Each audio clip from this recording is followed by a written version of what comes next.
All right. Well, welcome in, everybody. Exciting to have you all here.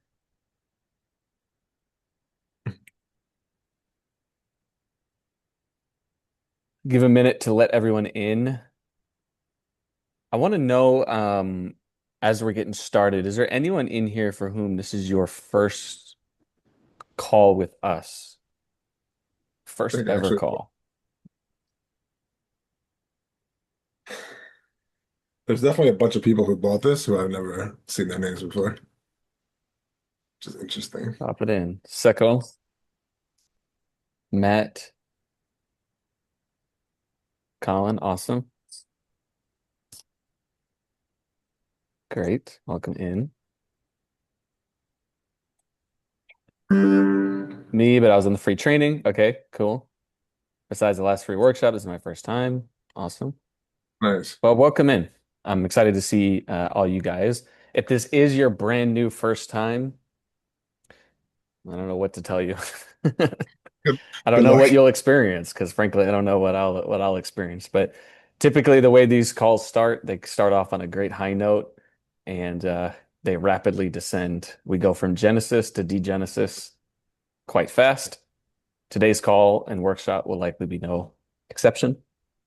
So we do our best to be respectful, but uh I can't promise what will happen. All right. Very cool. We have a few more people coming in. We'll let them in and then we'll get started. So pop in the chat for me so I just get a sense of what it is that you are here for. I know, and don't say copy instincts. Like obviously, I hope that that's the case. But I mean, what are you here to get? Why did you decide that all of Mario's bullshit emails were worth reading and worth buying into? How do you understand what copy instincts are and why this is valuable? Make more winners. Learning how to write for my new market. Further training, develop more of my own instincts, get better myself so AI can give me better output. Transferable skill beyond AI. Get better at the copy I'm writing, identify more winners, new knowledge. Awesome, Seko. Welcome in. Mario's Glorious Locks, that a creative strategist.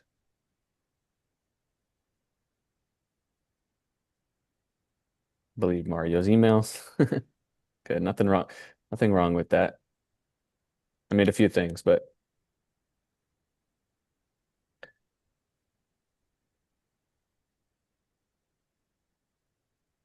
so great. Great, great, great.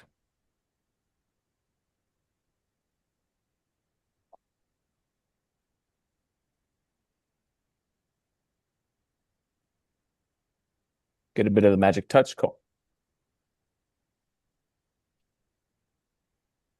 Well, what I want to begin to share, there's a bunch of different things on here. So I want to tell you guys about the origin of this training so you have a sense. Mario talked about some of it, but it's going to give you guys some context on everything.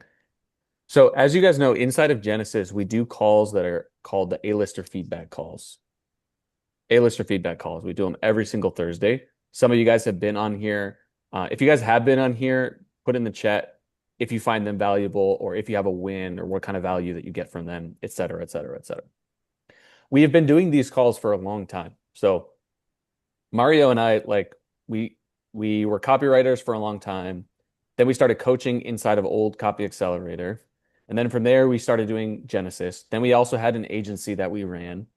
And then we've been doing these A-lister feedback calls pretty much for the last 3 years. And those calls typically run from 2.5 hours to about 3 hours, sometimes more. And that's pretty much every single week. We'll take a couple of weeks off per year.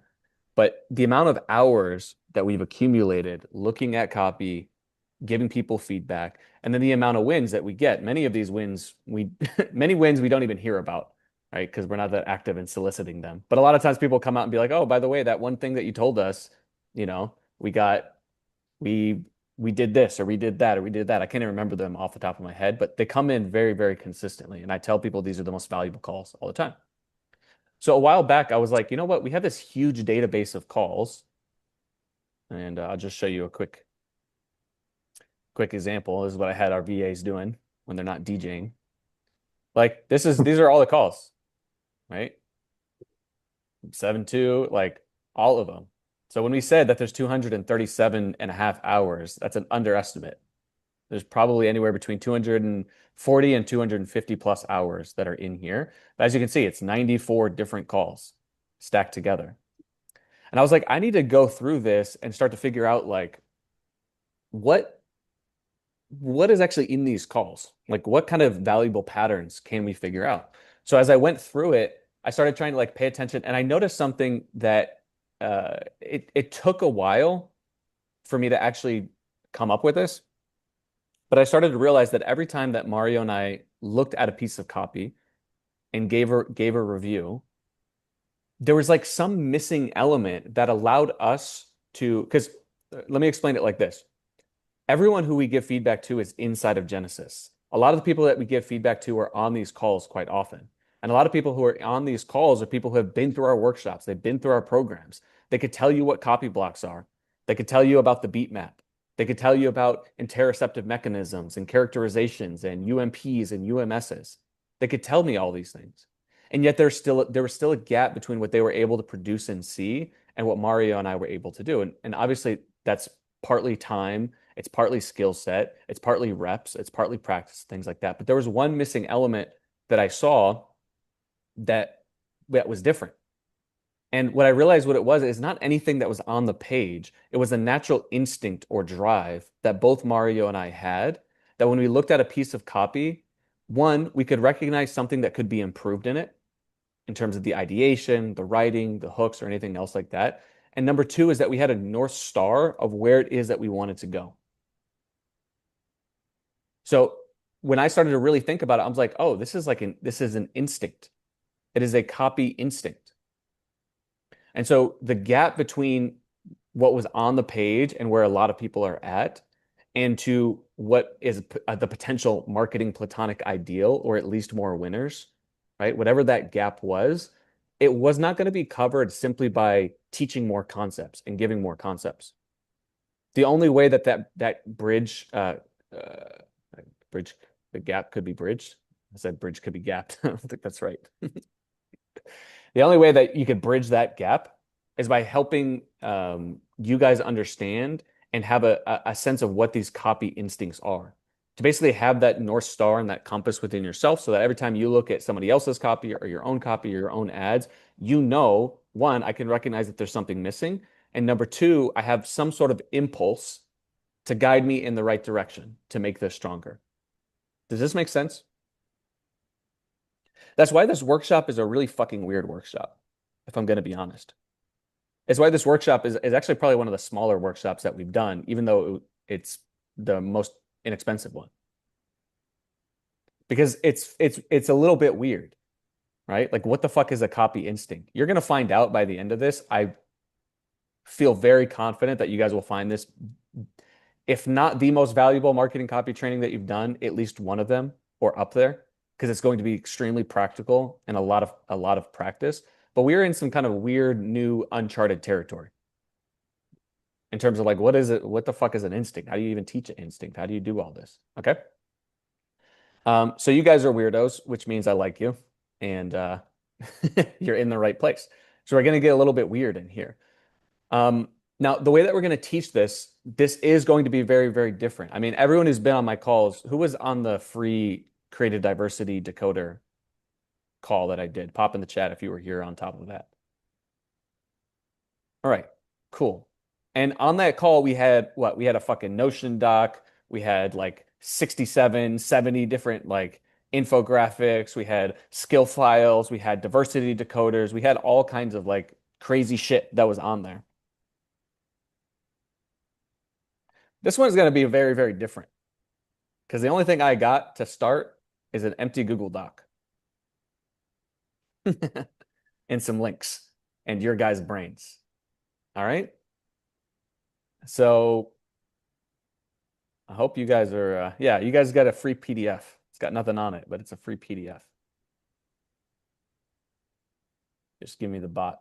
I don't even know if we have any bots prepared on here. I don't know if we have anything AI, to be honest, on this one. Okay, so are you guys ready to traverse into uncharted territory with me? Cool. And we're going to figure this out, all of it on our own. So here we go. Here's our training.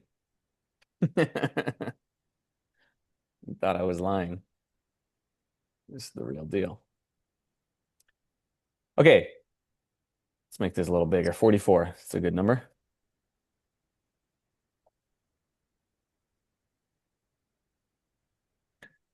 So the first thing that we're going to do,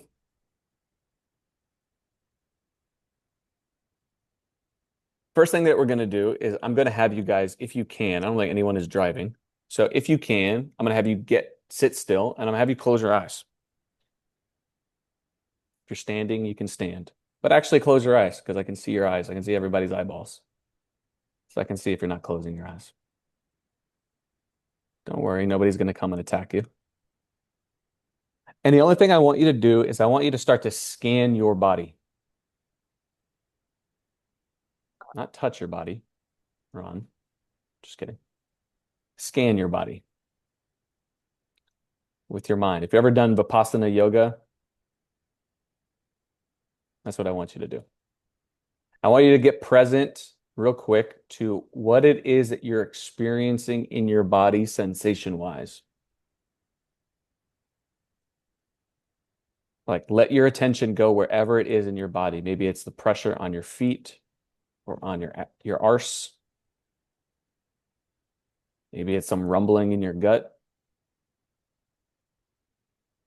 Is it a warm sensation? Is it a tingly sensation? Is it a cool sensation from the wind?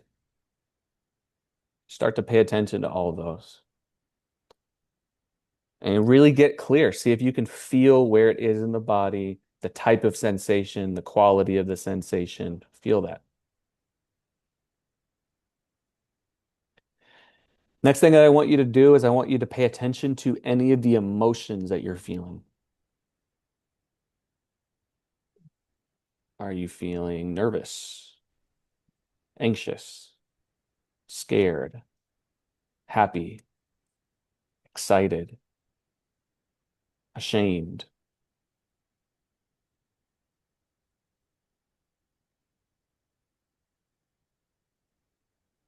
Mad, sad. And if you can find that emotion, see if you can feel where in your body you feel that emotion and what it feels like. And the last thing I want you to do is I want you to start to pay attention to your thoughts.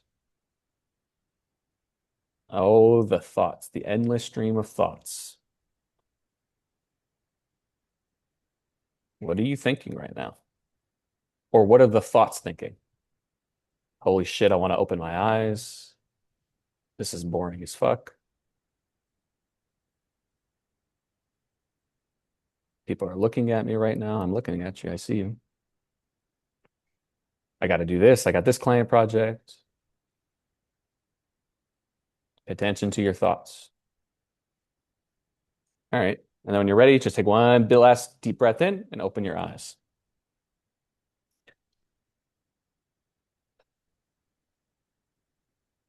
Great.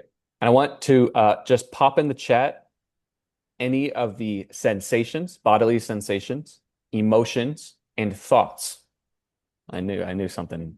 I knew we were gonna go say.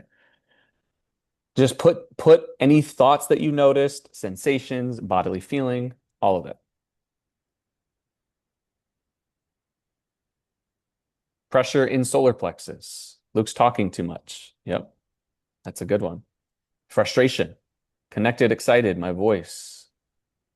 Hawkins maxing, sensation in my gut. Just had dinner, feeling warm, nervousness, curiosity, Big Brother watching. have a lot to do.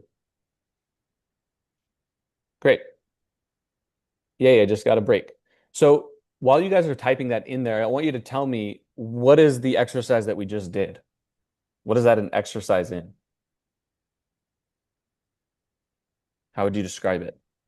Somebody said centering, presence, feeling, mindfulness, introspection, somatic scanning, introspection, self-awareness, being present, connection with self, nowness, interoception. All of these are great answers. They're all correct answers. Okay? Because what we did was you just looked at our experience, which is composed of sensations, emotions, and thoughts. We'll say feelings, emotions, and thoughts. Okay? Which could be like somatic awareness or interoception is one way to call it. Um, you could say introspection or presence, and you could say metacognition. Okay, now why the fuck am I talking about this? How does this have any fucking relevance to what it is that we're doing? Why do you think I'm talking about this? What our customers feel?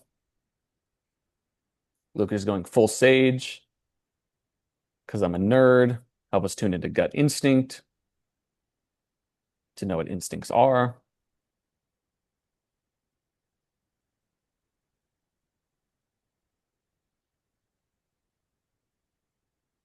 Because this is how you listen to your instincts. Yeah, all great answers. The reason why I'm bringing this up is very, very simple and practical. Yes, I'm a nerd and I like to do like meditations and do all kinds of weird shit, but that's actually not why I'm doing any of this.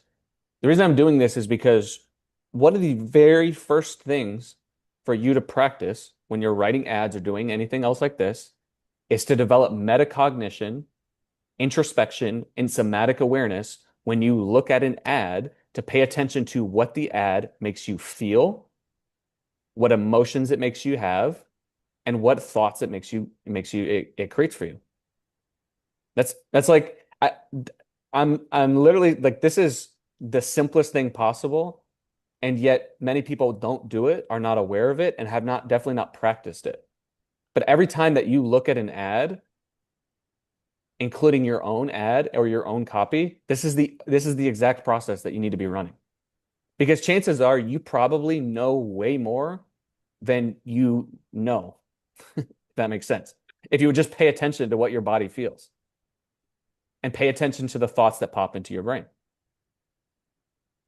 That clear? Cool. So we're going to actually practice this right now. I'm going to give you an ad and you're going to read the ad and you're going to pay attention to what you feel. Thoughts, feelings, emotions, sensations. That's it. Now, by the way, some of the ads that I pulled in here are ads that were submitted to us or real ads in the wild or products that were submitted to us. I have taken out all confidential details and all confidential things. All right. But if your ad is in here and it's a bad example, there's no bad examples, but there are bad examples. I don't know what to tell you. Don't be offended. Okay. I don't think anyone will be offended. We're a pretty not offendable group in general, but I'm just putting that caveat out there. If you see it and you're like, yo, what the fuck? That's my ad. This is bullshit. Sorry. Just feel what you're feeling inside. All right. So I'm going to paste this in here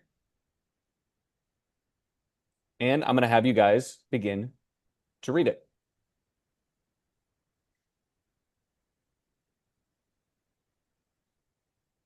And I'm going to share the link so you guys can read it. So read it and take the exercise seriously.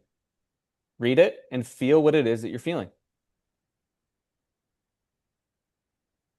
Think what it is that you're thinking. I'm going to give you a couple minutes. Do it on your own, and then we'll put stuff in the chat afterwards.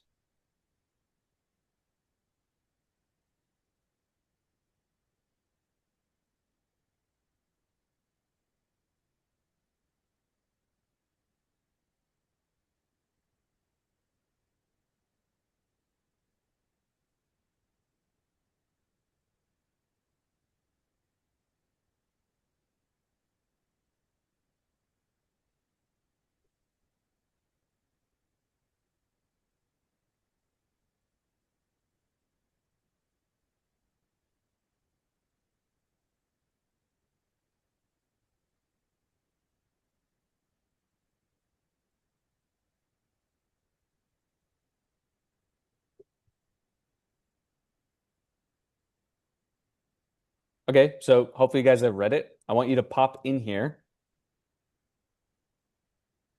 any thoughts, feelings, sensations. You feel AI.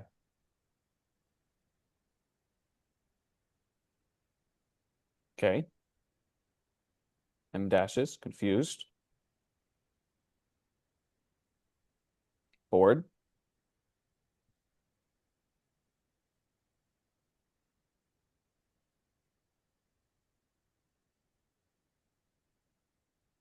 Okay. Now, the next thing that I want you to do, I want you to look at this ad and I want you to scan the ad until you find the most interesting part of this ad. A line, a sentence, the most interesting part. Whether you think it's interesting or not doesn't matter, but the most interesting part.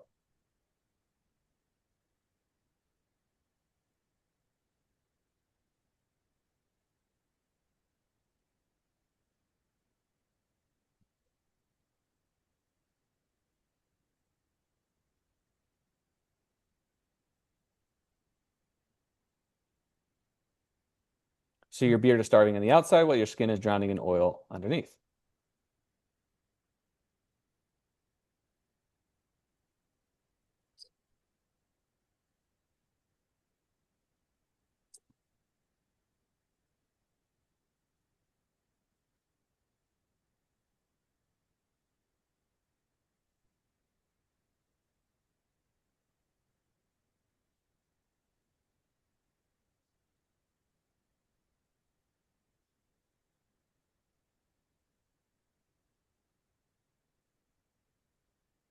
Cool. Starving beard line. Awesome.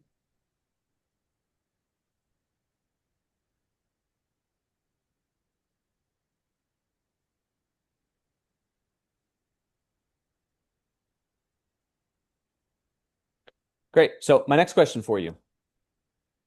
When you look at this ad, if you had to give a title to this ad, if you had to give a title to this ad to describe this ad, what would it be?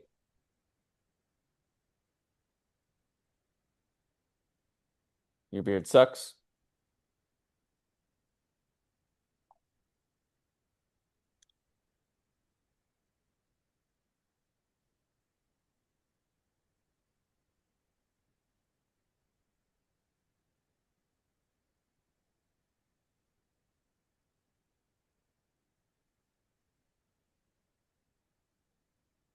Okay. Beard oil isn't working.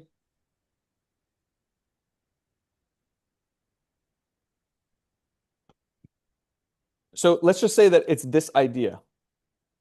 Your beard oil isn't working.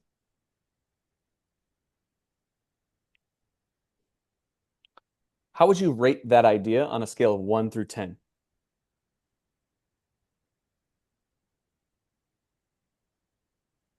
Okay. 4, 5, 1, 5, 2, 3. Okay. We got some ones, we have some fours and some fives, and we have a lot of three. So let's just say that it's between a 3 and a 4 for the ideas. Let's say it's between a 3 and a 4 for those ideas. Okay. So based on just this ad alone and what we have found, or let's actually do it like this. Here we have two ideas that you guys recognized as the most interesting ideas.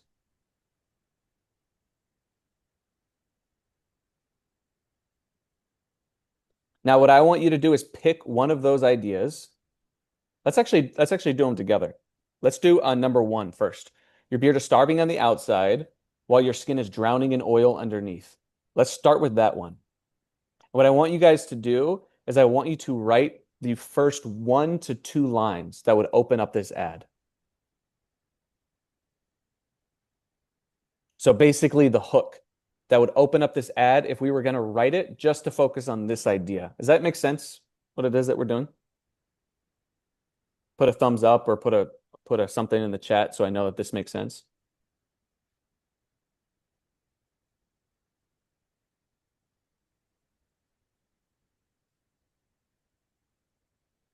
Yes. Okay, awesome. It's a weird looking thumb, Joao. Better get that checked out. All right, so let's take a minute or two, and I want you to write the opening hook or the opening two sentences based on this idea.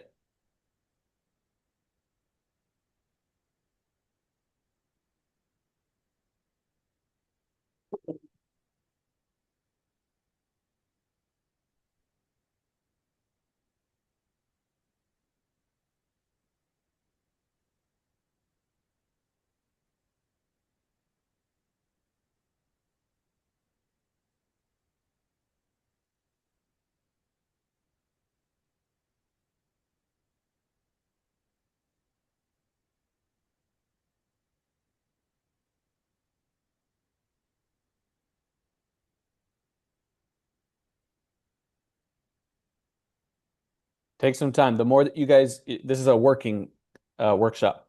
So the more you guys put the effort in to really think about it, you'll get a lot more value. This is the one that, the recordings are going out, but this is really, really important.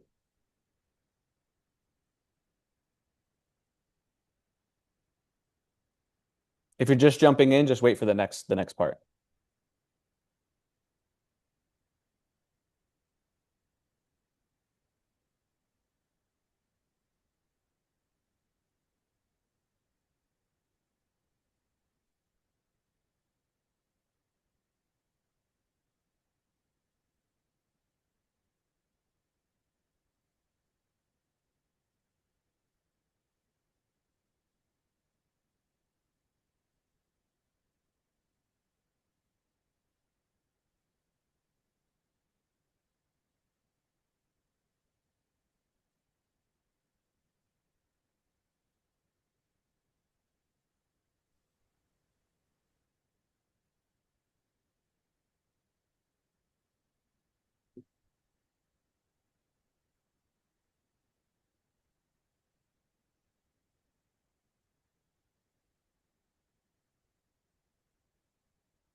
Okay.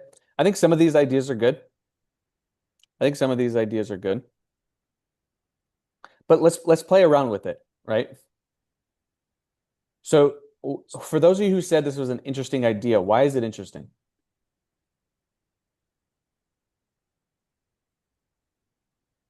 Verbs, it's interesting because of verbs. That's interesting. Your beard's dying of thirst while oil suffocating your skin. Image, visually rich, strong mental image. Okay, so we said strong mental image. What else? Contrarian message.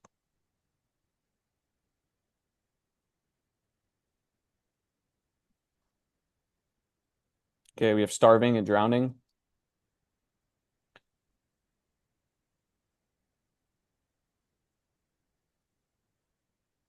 Okay, so strong mental image, contrarian message, starving and drowning.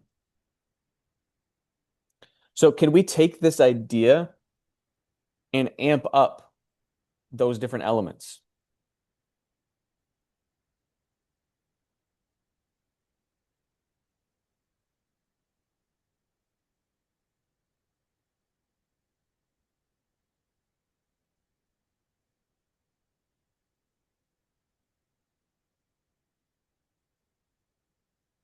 Well, let's amplify them. So what's contrarian? We're basically saying that beard oil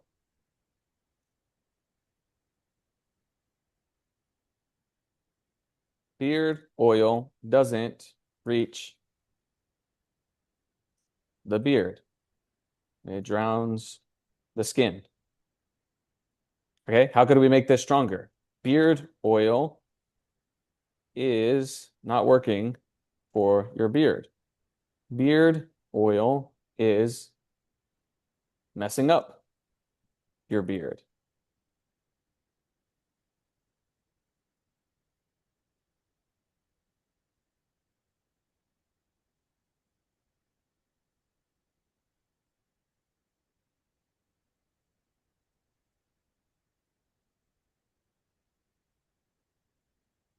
Yep. And then as far as like starving at, let's say starving on the outside and skin is drowning in oil underneath. How can we make this image even more clear?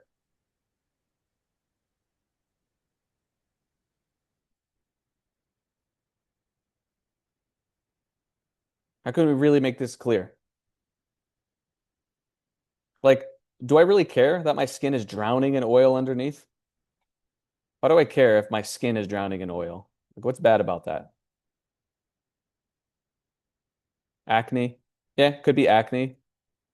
But what else? Let's say that I'm more concerned about my beard. What could be bad about this?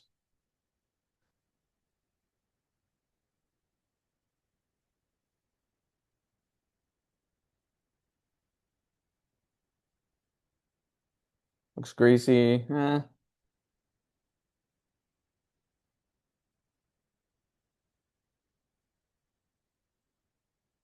Beard dandruff?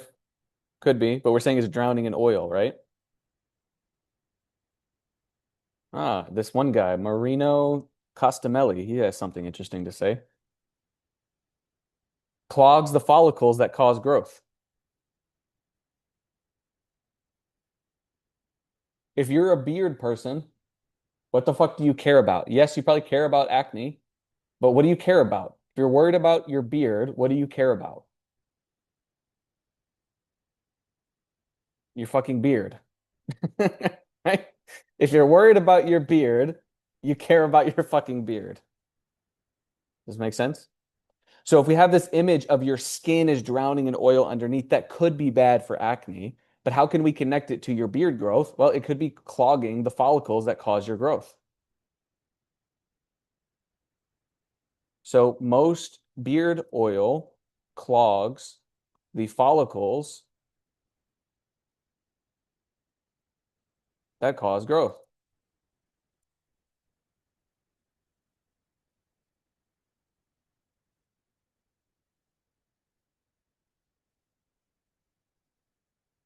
Does this make sense?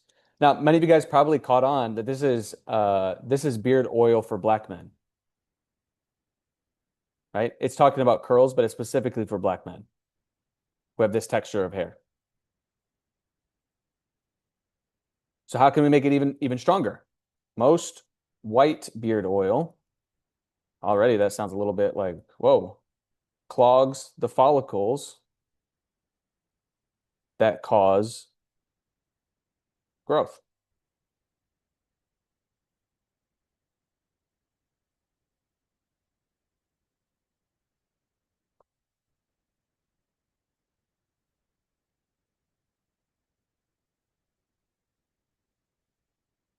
Now, compare these two hooks.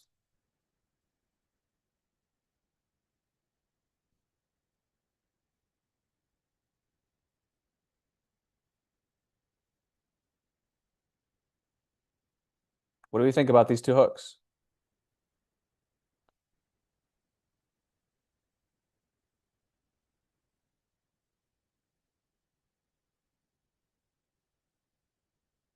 One is more clear, the other one is more vicious.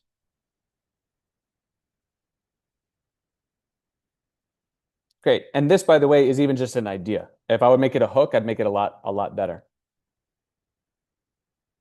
Now, what if I started my ad with this? If I started my ad with this, what would the ad be called? What would the title of the ad be called?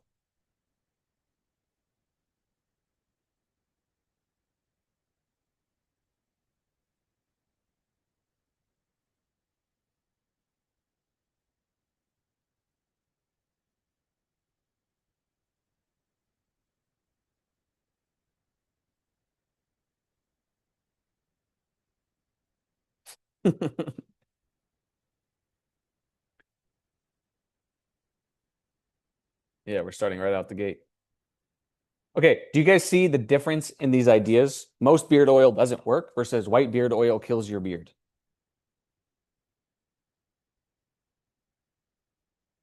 Can you see the difference in the hooks? Can you see the difference in the ideas already?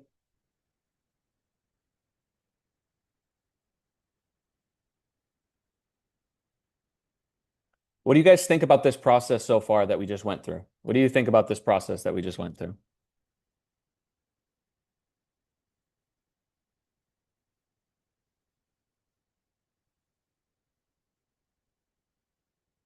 Love it. Makes sense. It's fascinating. Thanks, Chris, for the enthusiasm. Fascinating. Specificity, emotion. It's easy for your eyes. I think you're a tad better at it. Do you guys want to be able to look at a piece of copy and instantly be able to drive this for yourself? Awesome. Do you guys want to do that? Great. You have to buy the upsell, which is coming tomorrow. Okay, this is just to reveal your problem. This is just you're in the UMP, all right? The UMS comes tomorrow. Just kidding. All right. Now, do I know that in the next 2 days I can take you to be able to do this process on your own? I really fucking don't know because I've never taught this before, not in this way. But I'm going to do my absolute damnedest to get you as far as possible and give you every tool imaginable that I can. Because I do believe this is teachable. And I will promise you that you will get significantly better by coming and going through this workshop and these experiences. I promise you that. Will you go all the way? I don't know. And here's another question for you. Is idea number 2 or hook number 2 going to work or going to beat the first one?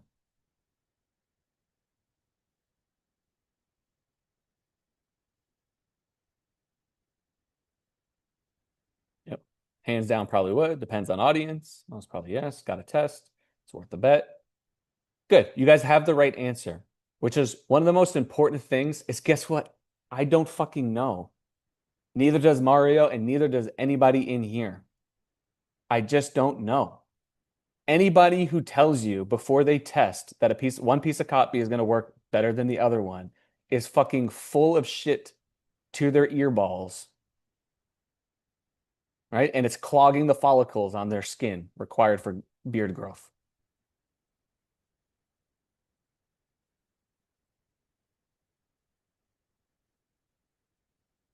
I don't know what an earball is. It just popped in my brain. I guess I'm quoting. I'm referencing something, but I've never seen it, so I don't know. Okay, it's super, super, super, super, super important. The instincts that we're going to be sharing in here are the instincts that Mario and I have honed over a long time of doing this. And it's worked out pretty well for us. And I feel extremely, extremely confident that I could go into any ad account or any business or any piece of copy and I will figure out what works. I feel so confident about that. And I haven't been proven wrong yet, knock on wood, but there's always another day. I also believe that Mario, even though it's probably not true, feels the exact same way. I want you guys to be honest about yourself. For those of you who work with clients, do you feel 100%? What do you feel at a scale of 1 to 10? How confident do you feel you could go into any business, any brand, and produce winners for them? Be honest with yourself.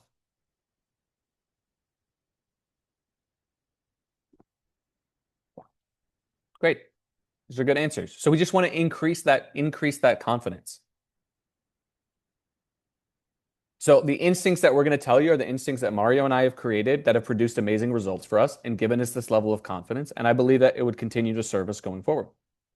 Okay. But nothing that we're teaching you in here is the gospel truth. You have to be able to test everything. You have to be able to hold things loosely. All we're talking about is increasing your probabilities based on psychology and based on past experience. So while we will be installing these instincts for you, please do not take them as the gospel truth because they are not the gospel truth. The only gospel truth is the market. That makes sense? The best way to start a cult is to first convince everyone it's not a cult. Okay? Remember that, Ivan. I don't know what that means. I just say bullshit. But I think it's true.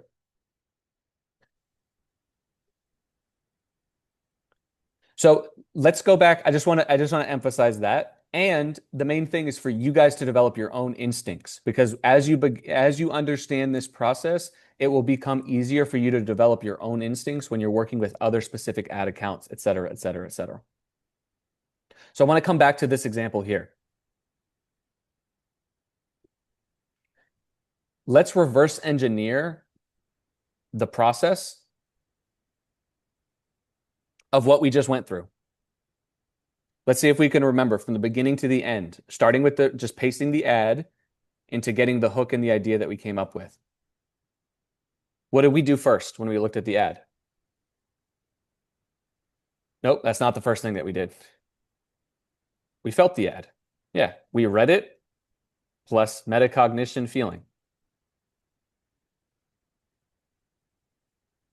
Great. What's the next thing that we did? Number 2. Found the most interesting lines.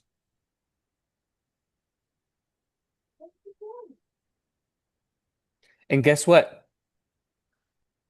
If the most interesting line isn't at the top of the ad, fix that. This is why when I said, how would you title this ad? You said most beard oil doesn't work. So we wouldn't title that. It's not very strong. Okay, once we found the most interesting line, what do we do next? List reasons why we found it interesting. Great. What's the next thing that we did? Amplify them. Great. And how do we amplify them?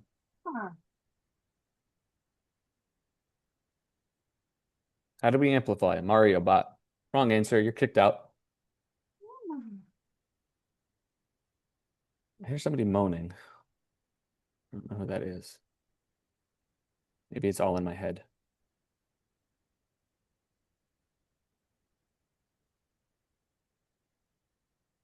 It's Mario. Yeah. Just mute yourself if you can.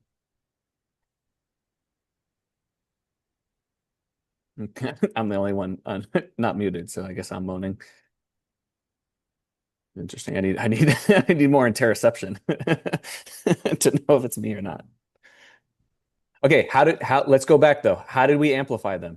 This is really fucking key. This is really, really fucking key.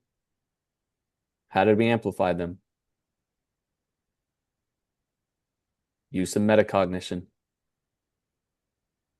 Emotional language. We did that a little bit later when we actually wrote the hook.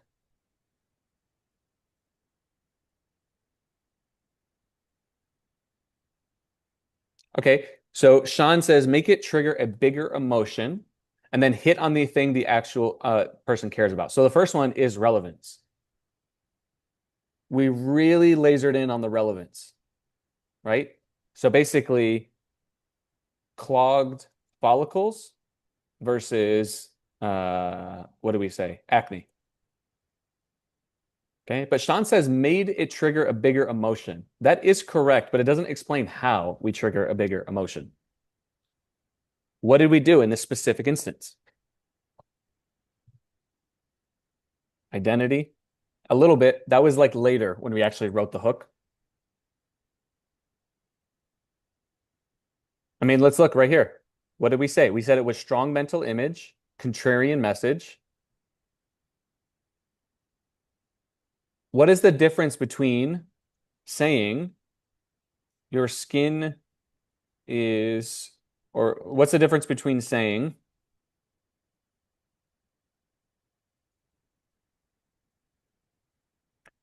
on your hair, it just sits on top and does nothing, versus saying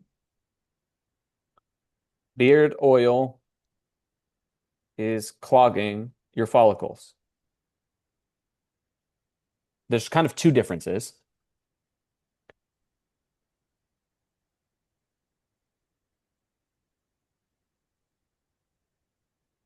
Okay, I'll give you this one. The first one is that it's visual and concrete.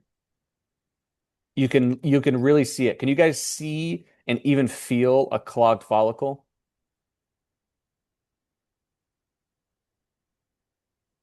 And I can see it a little bit better than your skin drowning in oil. It's a little harder to like kind of see that, or even just sitting on top and doing nothing. So we made it visual, concrete, and concrete. There's one more really important one. I want to see who can get it.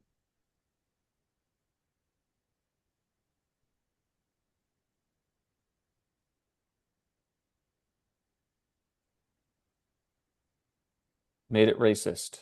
Well, we didn't really make it racist. We did put in racial language, but that was after. I want you to look at the difference between these two, please. Mario's the only one answering these right, and that is fucking disgraceful. Yeah. What's the difference between it does nothing versus clogging?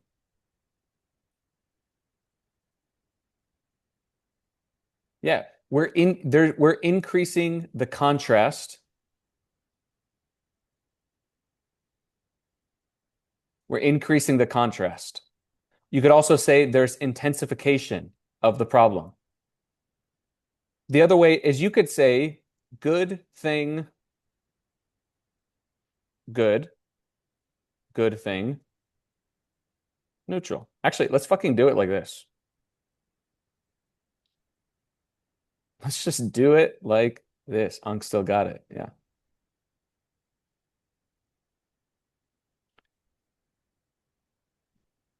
Watch this.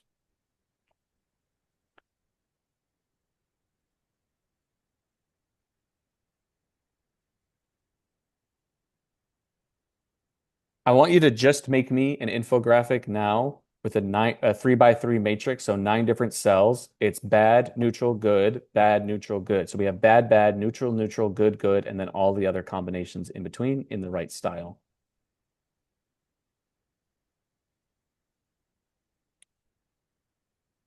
This is going to be really important. You have good thing, good thing, neutral, good thing, bad. Neutral thing, good, neutral thing, neutral, neutral thing,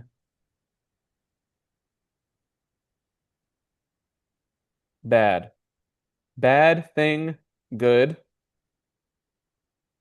bad thing, neutral, bad thing, bad. Okay, which of these are the most interesting from all these combinations? Bad thing, good,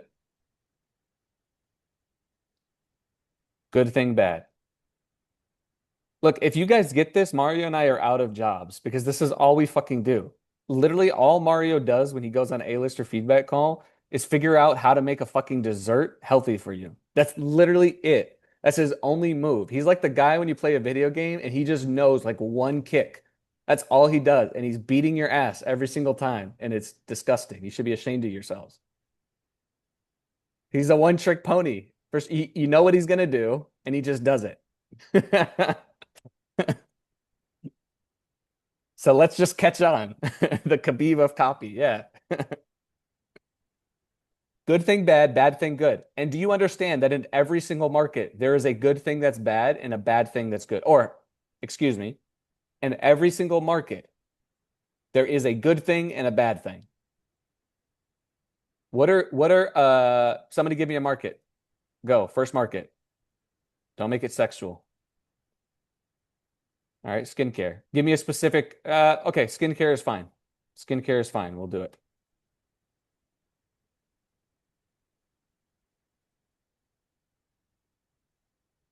All right, what are good things in skincare? Collagen, sunscreen, hydration, hygiene, vitamin E, peptides, salmon sperm. Sure. Retinol. Is sex good for your skin? I don't really know. Snail mucin. Korean people. Okay, what are bad things for your skin? Smoking, sun, seed oils, chlorine, oil, booze, chemicals, acid, stress, lack of sleep. Yeah, let's say like rough towels, cortisol. All right, you guys get the point. And by the way, Many of you guys were telling me they're like, oh, you're like, oh, this is like really great, right? This hook, like, oh my God, how did you do that? Like it's some kind of magic. But I want you to pay attention that most of what I'm doing on this call and will continue to do on this call is just ask you guys questions. All I'm really doing is asking you questions, which means you already know the answers if you could just ask yourself the right questions. Fucking smart right there. Somebody put some like some big brain memes in here. Somebody put some big brain memes, gifs in here. Shut up, Chris. Get out of here. There we go. There we go. Hell yeah. It's good to know I still got friends. Uh, are you seeing my copy instinct screen? 'Cause okay, cool. So look at this right here. Ta-da.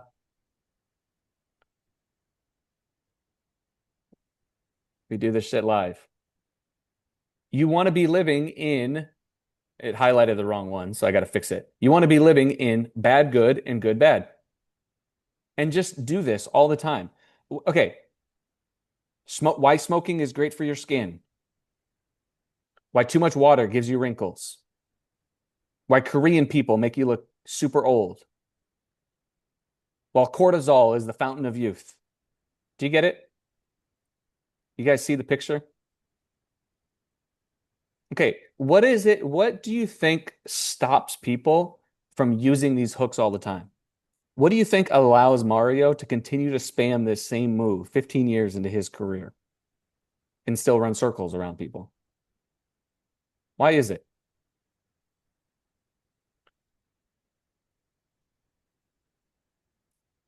Fear of compliance.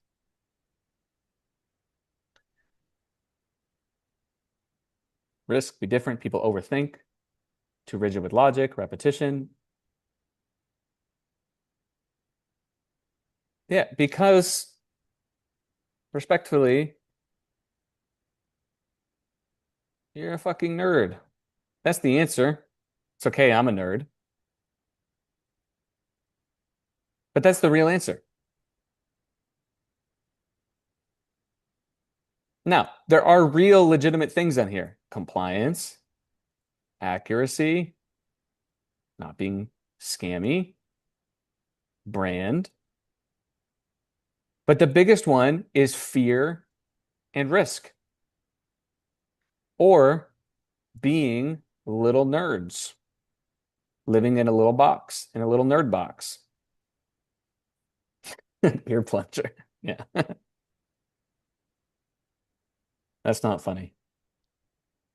Okay, do you guys understand? It's fear and risk and being little nerds living in a little nerd box, which means you're drawing within the lines. This is how most people do this process. Well, wait, but I'm selling a collagen thing. So how can I say that collagen is bad for your skin? Right? Or, well, it's actually it's not true. Sunscreen is good for your skin, right? You can't say it's bad. Well, smoking. There was a double blind peer reviewed study that said smoking is blah blah blah.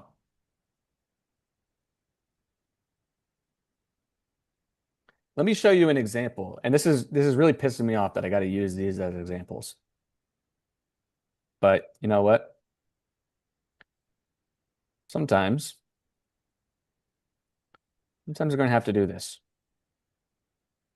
Okay, I want to show you an email from this up and coming copywriter titled "Let Us Impregnate You." Now, anybody come on here? Something like was bad. Anybody? I don't want to ask this. There's too many freaks in here. Is there anybody impregnated in here? Anybody have the expectation they will get impregnated on this call?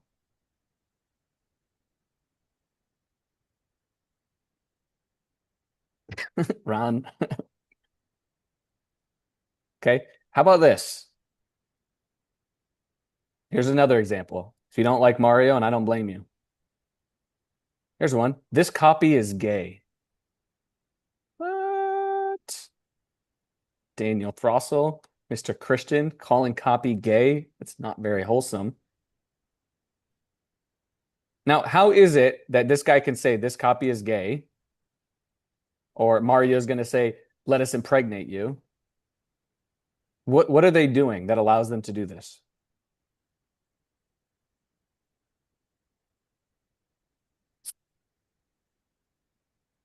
To provoke you? You feel provoked, Ron? Don't care what others think? I mean, maybe, but like, how are they actually pulling this off?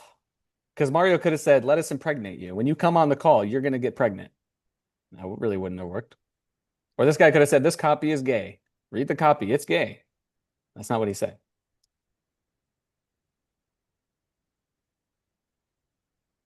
Yeah, but how are they actually pulling it off without making you mad? I mean, some people probably got mad. Yeah, I mean, they paid it off, right? There's a payoff somewhere. The payoff, which is something like, oh, it was just a metaphor. Haha.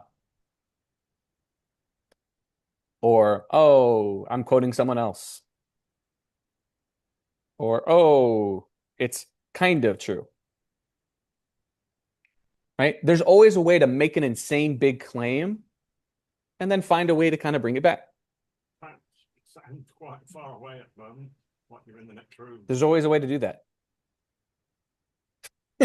All right. Yeah. Okay. You got to do it. You got to do it correctly.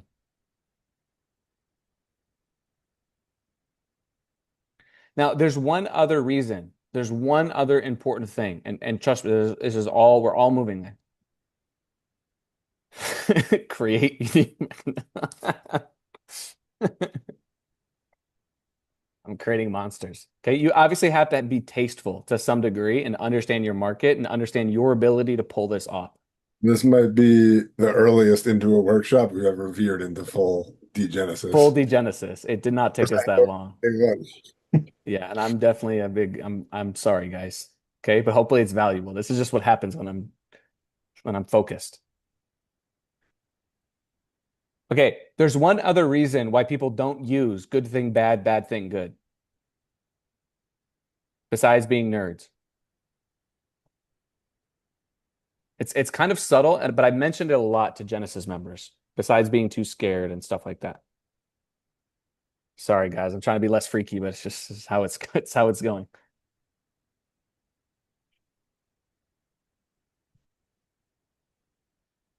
The thing is, there are two ways to go about coming up with your ideas, whether it's a mechanism, a hook, an ad idea. You can go fact to psychology or psychology to fact.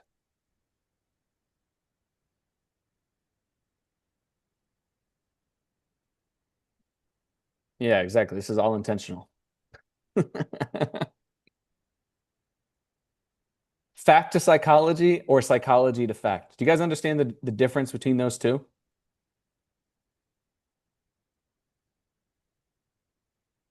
So let's say that you have a skincare product, and let's do one. Okay, many of you guys have seen this one, so we're not going to do this as an exercise, but we'll come back on it. Well, not we'll come back. We'll return to it. Okay, PDRN.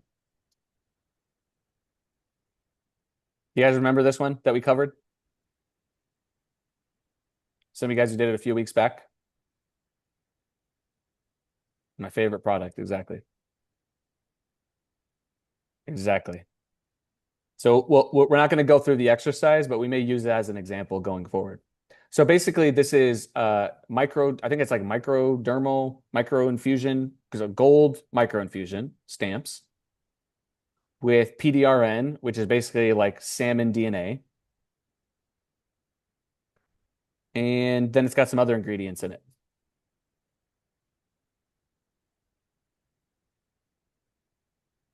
Yeah, I mean that's just what they call it. It's so weird that it looks horrible, but okay, so we have all of these things in here.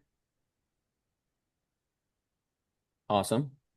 Now, looking at this product and looking at these are your ingredients, right? Many of you guys have the same thing. You have a client or you have a test project or you have something and they're like, yo, here's our research, here's our bullshit segments and personas, and then here's this product, right? With all these different ingredients on here. So I want you to tell me where on this page is the fact that tells me that sunscreen is bad for your skin. Somebody see, I'll put the link in here and you guys can tell me where you see that sunscreen is bad for your skin on this page.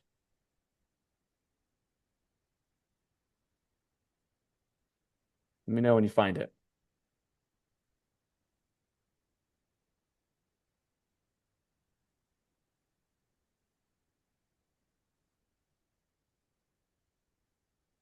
Yeah, it's not on the page.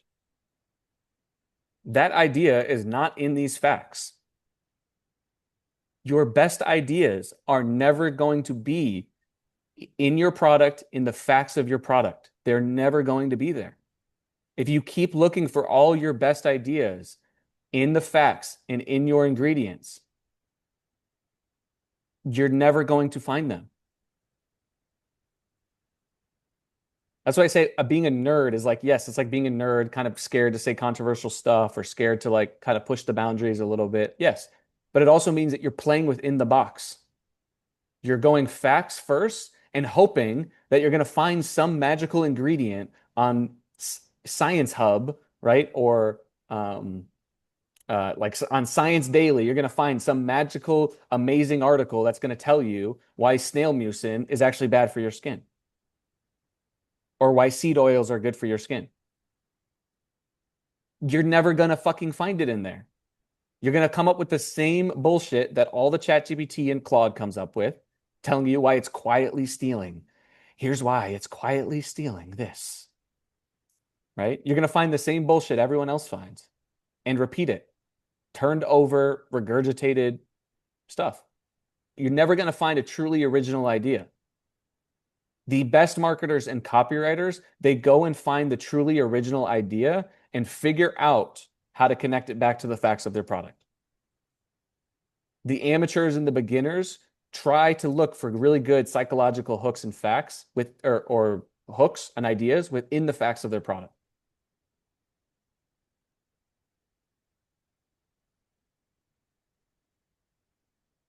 Officially pregnant. So here's my question, Dylan, are you a brand owner? And Sean Yee, are you a brand owner? So Dylan is great. Sean, are you? Great. So if you're a brand owner, compliance is a very legitimate concern. If you're a marketer and copywriter, it is also a legitimate concern, but less so. More marketers and copywriters have died from being way under compliant or just having horrible ideas than by breaking the compliance. That's the first thing. The next one, it's always easier to soften an idea than to come up with a really good idea. I would love to teach compliance. We don't teach that much compliance within Genesis, and I would love to teach compliance because it's genuinely fun. It's genuinely fun. It's a fun problem. The thing is, most people never get to a point where compliance even matters because your ad's not even going to work.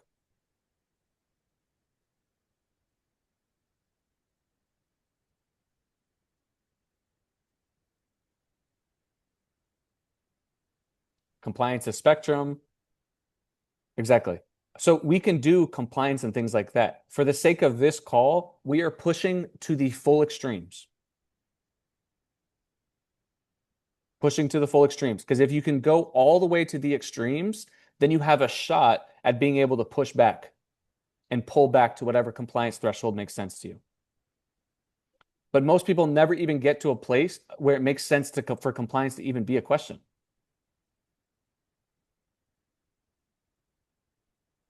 That's why we're pushing. You want to have maximum range of flexibility.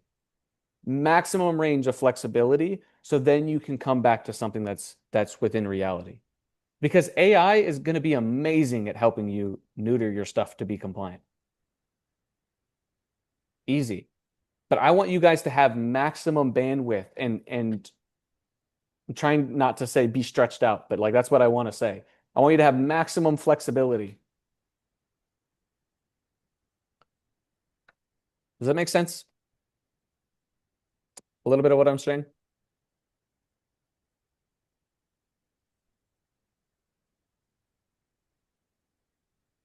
Okay. Cool. And we can do some specific compliance trainings because it's genuinely very, very, very important. But typically what Mario says, you have to ignore compliance at first to even come up with these ideas.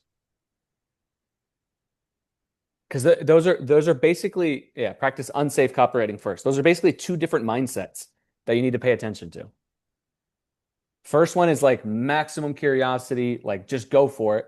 And then the second one is like, how do we dial this back into something that actually matters? Yeah, I mean, Brazilians are insane, but like respectfully, in a good way, I guess. I don't know. If you want to do Morgan Freeman deep fakes. Exactly. Write first, edit second. So we're just talking about the ideas. All right, so let me come back real quick because we covered some things that I'm going to put on here, which is the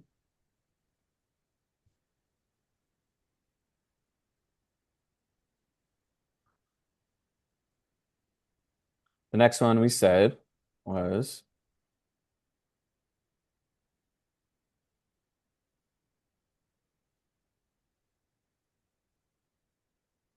let's actually do this quick exercise. Somebody in here go and figure out how we can say that sunscreen is bad for your skin and connect it back to our this product here.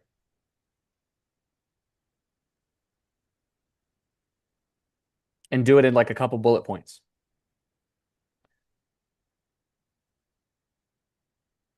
And I'm going to show you guys a super sick AI tool after this that will help you to do it.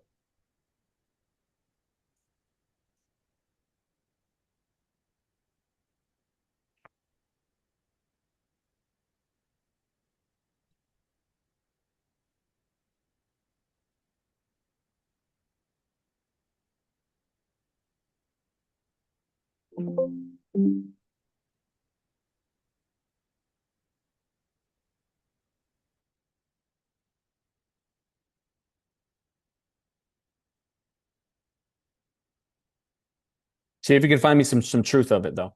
Some science.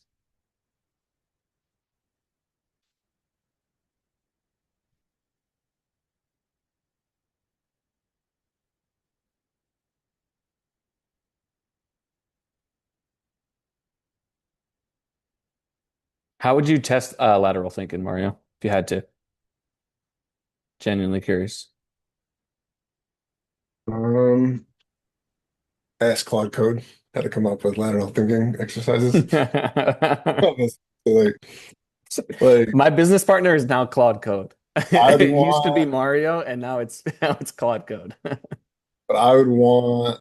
I don't know how I would do it, but on it, like I'd be more interested in their ability to connect unrelated ideas versus like their actual like marketing ability or like writing talent.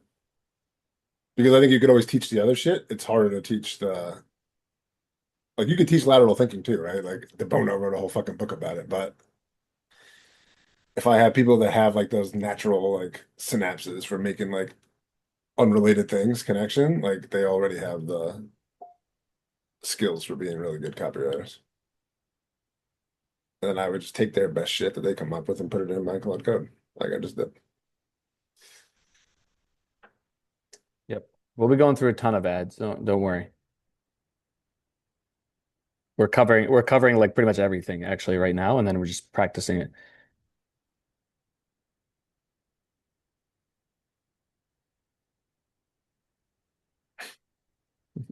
Okay, there's some good ones in here. We can get more specific.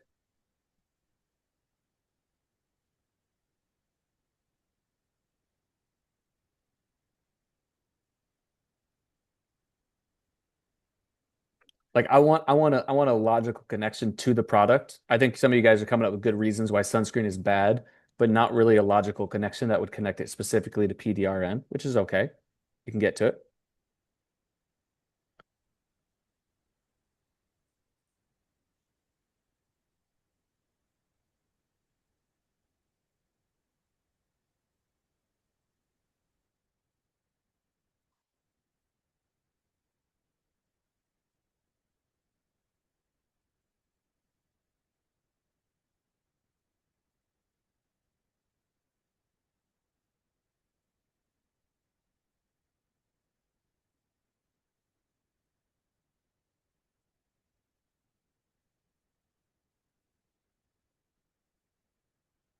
Yeah, sunscreen is clogging your skin cells. This is where PDRN is supposed to go because it repairs the skin cells.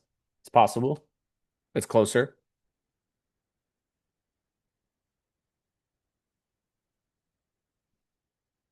Okay. We'll deal with mechanism in just a second, and go through it.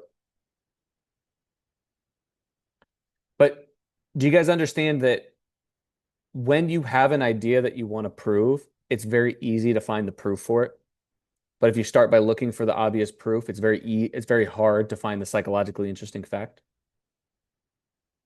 I know it's not the most groundbreaking thing in the world, and yet I see it over and over and over and over and over and over and over and over and over and over again. I mean, go for the psychology first, then figure out how to prove it. Then you can worry about compliance after. And guess what? Maybe you come up with a crazy idea and you're like, there's no way for me to prove this. Or it's not actually true. Or there's no compliant way to say it. Great. You kill it and you don't do it. I'm not telling you to lie or to go to jail or to get in trouble. But I'm just helping you guys to find more psychologically interesting frames and angles. All the ones I said, good thing bad, bad thing good is a really great example. So let me come back to this.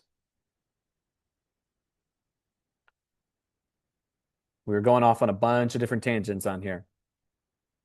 But when we said amplify, okay, let's go back. Do you guys remember when we looked at these two different ideas here? Seems like it was ages ago, back when I was an innocent young man. I've officially been tarnished by all you heathens.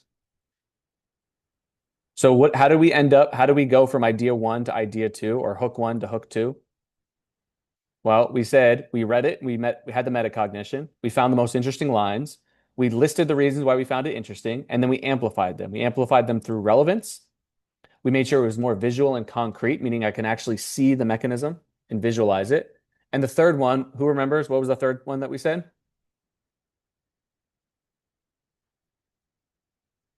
I'm hovering on the answer. Contrast and intensification. So in this matrix of good thing, good, whatever, what is this idea?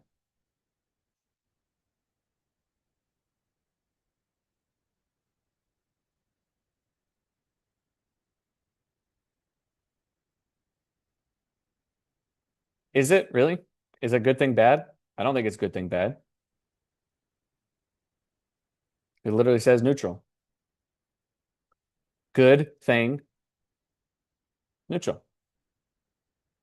Now, can good thing neutral work? Absolutely. Can bad thing neutral? Can all of these work? Absolutely. They could. However, humans are creatures that respond to extremes, especially fucking Americans. This is who you're marketing to. Why this shit is in Spanish. It's not helping me prove my point. I don't like what it says. I remember when it used to be called extreme. Where the fuck is the extreme? Clayfish. You guys are all sickos. I'm done with you all. This is who you're marketing to. Flavor blasted extreme cheddar. These are going to be the slides, by the way, when I package up this call. It's just going to be slides with this, with no context. Okay, these things are actually gas, though. I love them, and I will not tolerate any disrespect to flavor blasted goldfish. Okay. But do you guys see this is who you're marketing to? People who love extremes.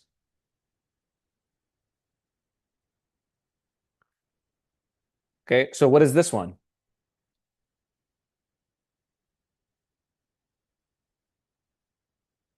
This thing is good, thing bad. All right. I know what I'm saying is not rocket science, and yet it's worth repeating. So the last thing that we did was we increased contrast. And we said good thing, bad. Then when we went to actually write the hook, even though I didn't really make the hook on here, one thing that we added, so we'll just say hook writing, which we're going to cover more tomorrow, is we added emotional trigger words, right? Calling it a white beard oil could be like, whoa, right? It has an emotional weight to it, a charge to it. No, there are no shoulds. There are no rules here.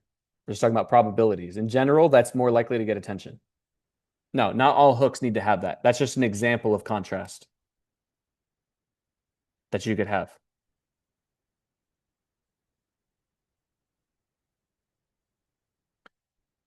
Okay, so I want to cover all of the instincts that we just went through so you guys can see it. Because this is we've been doing the entire call this whole time. One is test everything, it's all possibilities. Number two is don't be a nerd. We go psychology, then facts.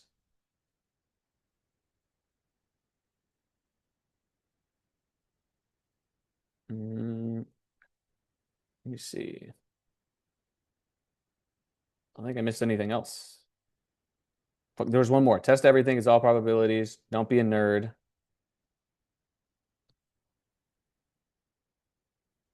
Ah,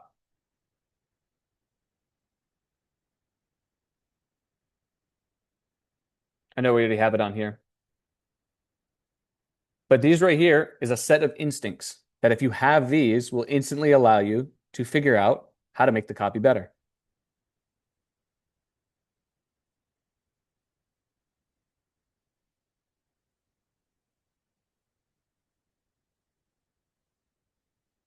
Does this make sense so far? Has this been valuable before we jump in?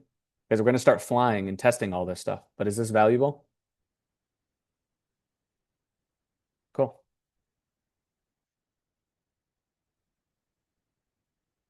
So let's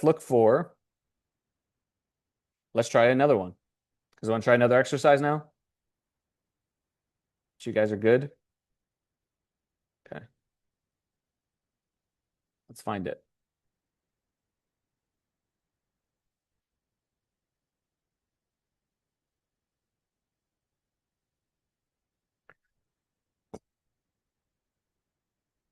Let's actually just do it with this. Yeah, you guys will all get recordings for sure. Let's do it with this before we move on to the next product. That was the second idea that people found interesting. So I want you to go through now on your own. Follow this process. Kind of similar, right? We already found the most interesting line. So list the reasons why you found it interesting, and let's see if we can amplify them. By the way, this is not an exhaustive list. This is just the ones that were relevant right here. It's clear what we're doing. Take this idea, and let's see if we can make this idea as strong as possible.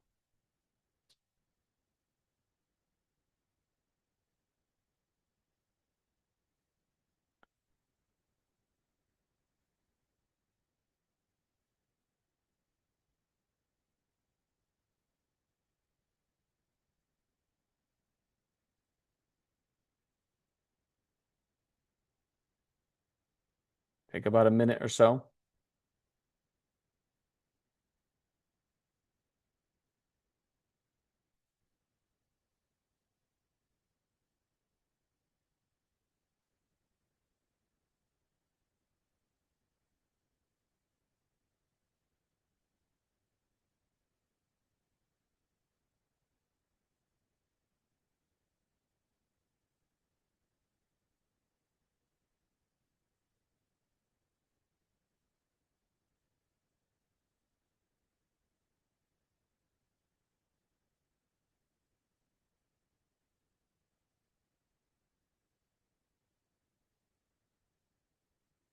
Yep, does require work, and this is going to be the shortcut. Once you have a list of the ones to look for, it becomes a lot easier.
Take a couple more minutes.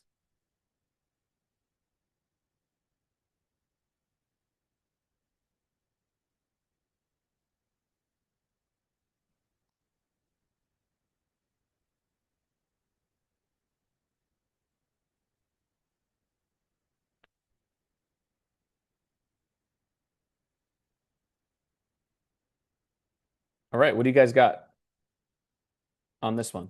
Let's go through the process together.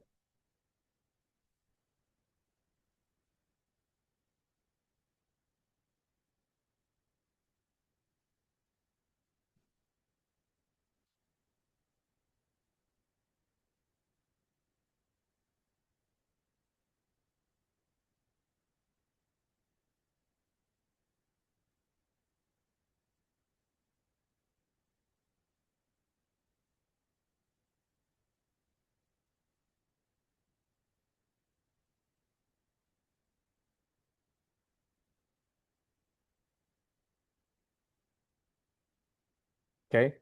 Could be, but we're getting a little seduced by what we did before, right? We want to look at this new idea. So let's go through this idea together. What's interesting about this idea? Let's break it down. What's interesting about this idea?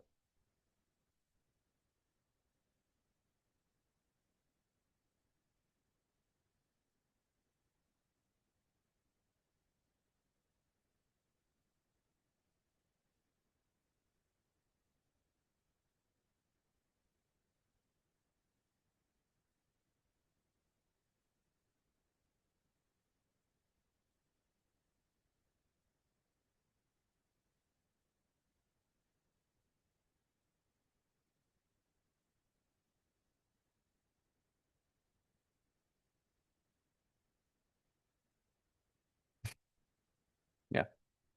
I mean, there's kind of a visual on here, correct?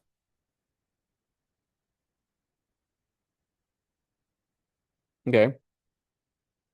So what do you see? What do you see when we're thinking about this idea?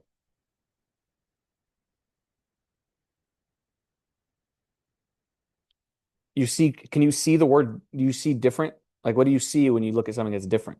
You can't see different. You can see two different things, but you can't see different. So what do you see? Curls versus straight hair? That's interesting to you? Curly versus straight hair? It's not that interesting.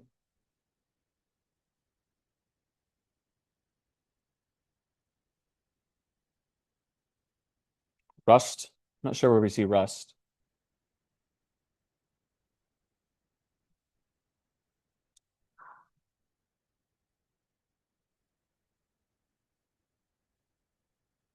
So it's like like oil moves.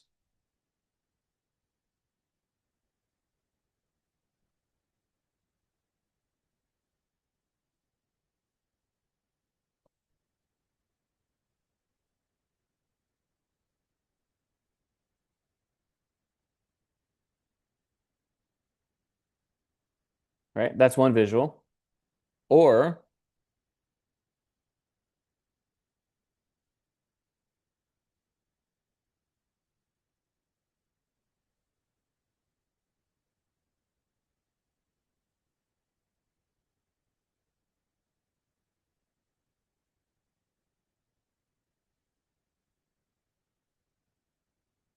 There you go, Ivan. Do you guys see like can you guys see these two different images? That there's two different images in here. Like actually visual images. I can't see zero point 0.7 viscosity oil, so I don't even know. I can't even begin to look at it. I don't know what it is.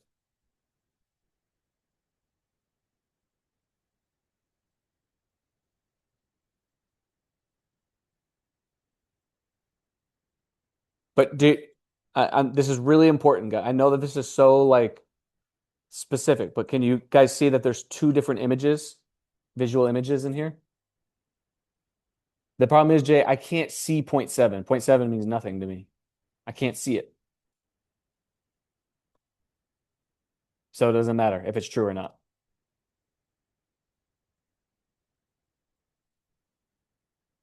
You guys see there's two different images, right?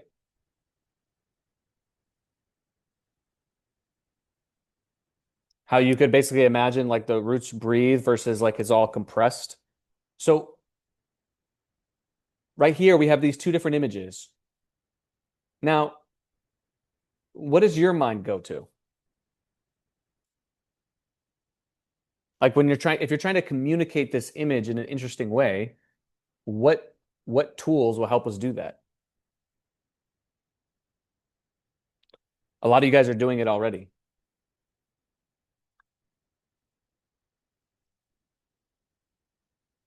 Metaphors. Exactly. So we could say in here, curly hair.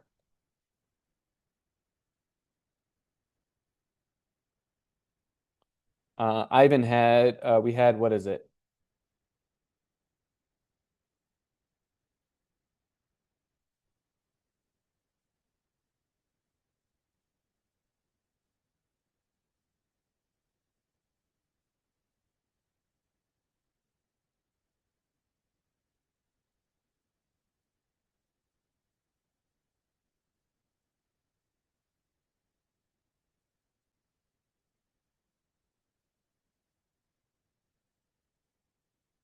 All right. See how we're getting somewhere here? Now, what if we take this second idea? Curly hair strangles roots like a snake. How could we make this idea as intriguing as possible and yet very intuitive?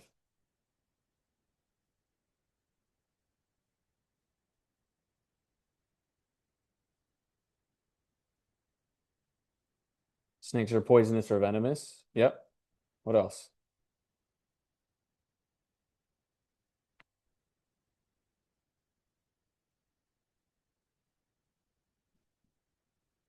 Follicle strangulation. I like that. Let's see if we're trying to be more specific. Let's be specific with our snake. What kind of snake?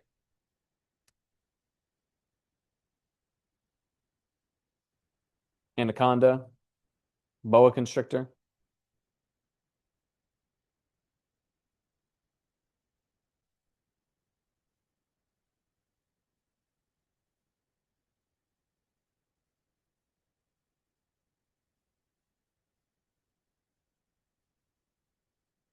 Or you could say something about like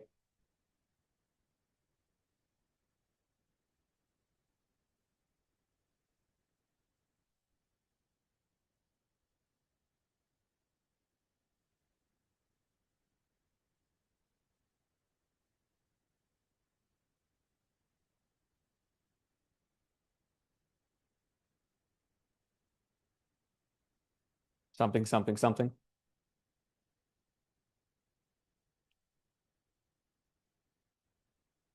Now, I jumped a little bit from boa constrictor to here, but do you guys see the logical connection?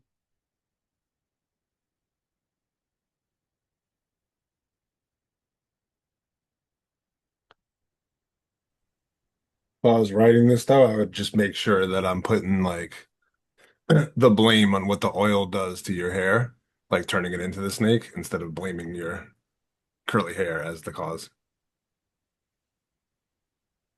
Yep. Super important.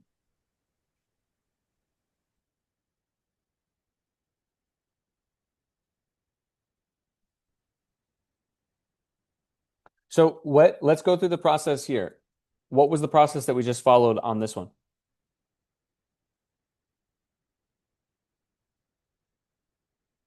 What was the process that we followed here?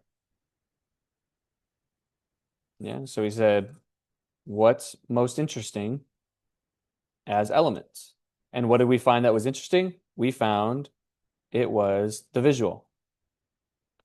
So then what did we do once we took the image? When we took the image, we said, what specific visual or image? Do you guys see how I did not let you say things like, I see curly hair versus straight hair? So not curly versus straight.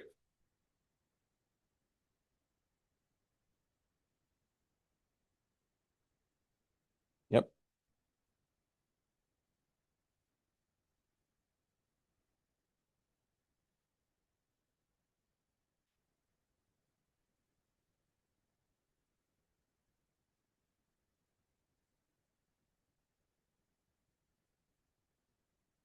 So we said, what specific language?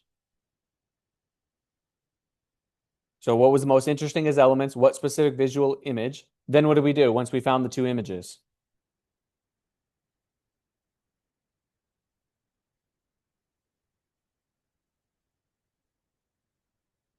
And then from here, optional, we said use association to something odd, like zookeeper. And we said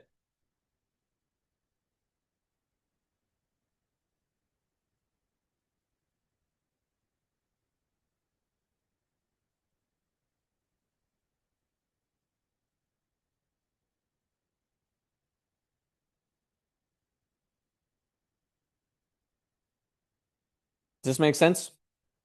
These different instincts that were on here? You see how we could add these to our list up here? Let me ask you guys real quick, is this a good pace? Are we going too slow? Are we going too fast? And is this valuable so far? I know that this stuff is not necessarily like, it's not necessarily like the most exciting. There's no fucking skill prompts in here.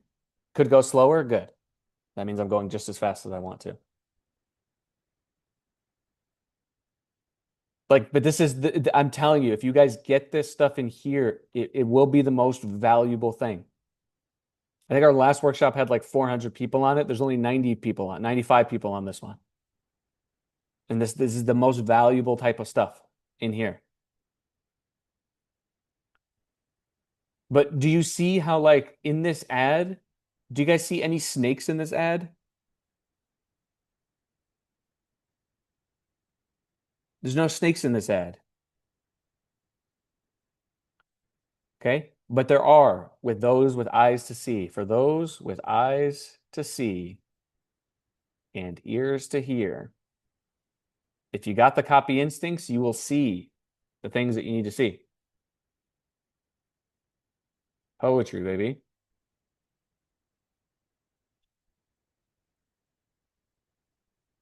Cool. Let me see. Should we do another exercise or should we go into Spamlet? Or should we go into some mechanism stuff in here, which we've already started? Follow my instincts. Great idea.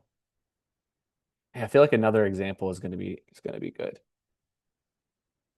So let's find a good example.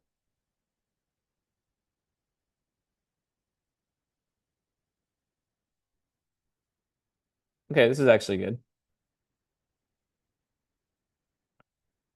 This is actually really good. No such thing as a good ad. They don't exist. So one thing that we're going to be, originally I was going to structure this in a different way, but this is how we're structuring it today. There are basically 6 sets of structures or 6 sets of instincts that we're going to be talking about over the next of these days, whatever they are. Okay. The 6 are meta instincts, big idea / mechanism instincts, ideation instincts, hook instincts, and writing instincts. There are other types of instincts that are important in here, like story instincts, zeitgeist instincts, etc. which we will probably be touching on, but won't go as deep as these ones, which I believe are the most important. And we've already started to assemble these. And so my goal is to give you guys like almost like cards, like fucking cards that you could use and be like, okay, this instinct, this instinct, this instinct, but we're going to prioritize practicing it so it becomes internal. So we've already looked at some different meta instincts, like test everything, it's all probabilities, don't be a nerd, psychology and facts, using somatic feeling and metacognition. That belongs in the meta instincts. We've also kind of looked at hook instincts, like emotional trigger words.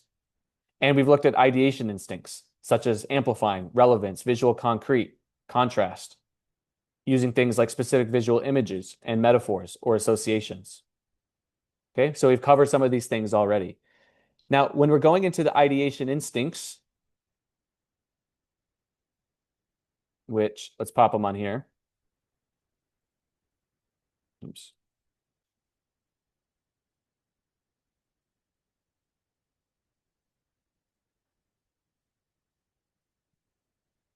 If we're doing ideation instincts, there are two main, these are not the specific instincts, but there's two main things that you always want to do with your ideas. Okay, I'm going to try to ask this question as best I can.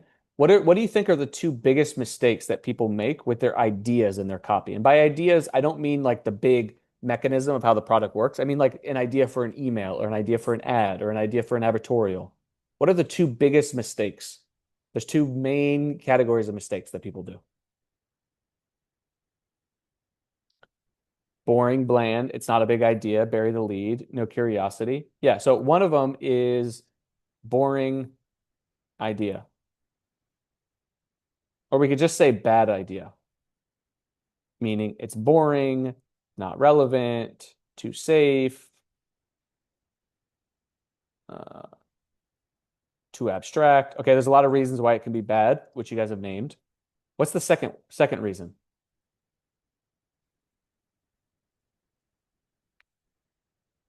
Where people mess up their ideation. Yep, too many ideas. How many ideas should you have? One idea. Why do you think that people put multiple ideas in their ads?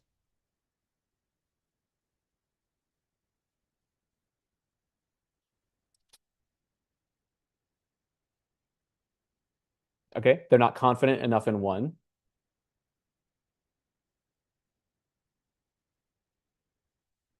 Retarded they are. It's a great, it's a great one. They think more is better. Great. They think it's safer.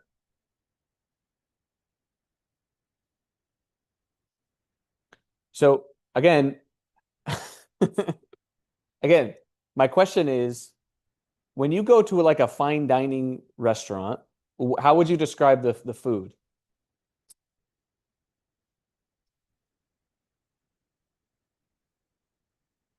Excellent. Magnifique. What else? Or magnifique. Expensive, exquisite. Quality over quantity. The dishes are usually small. They're usually very specific. Sometimes they only have a few ingredients, but they're very specific ingredients. Now, if more is better, why don't you think when you go to the most expensive restaurants on earth, they don't bring you out a big pot of stew with meatloaf, Skittles, Kit Kats, lobster, beer, chicken broth, lasagna, and asparagus? If more is better. I mean, those things are pretty good. Maybe not the asparagus.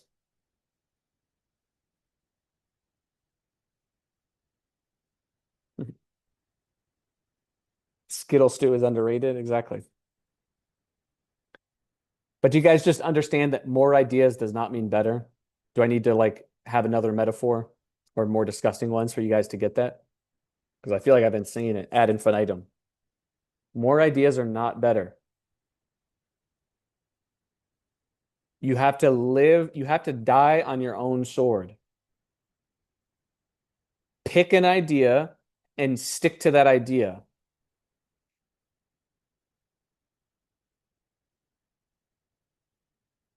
Stop trying to be an idea polygamist. Pick an idea and commit to it. It'll live or die on the strength of that idea.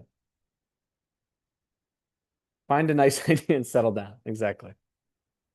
Cool. So here's what I'm going to do for the next exercise. I'm just going to paste something in here. And all I want you guys to do is read it and tell me what you think about it and how we would make it better. That's it. Does that make sense for everybody? Read it and tell me how you would make it better.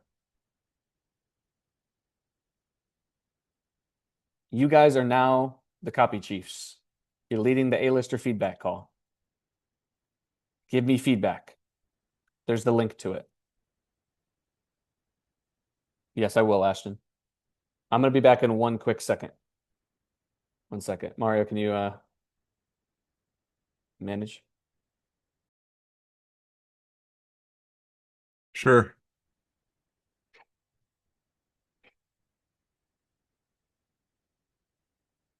Mhm.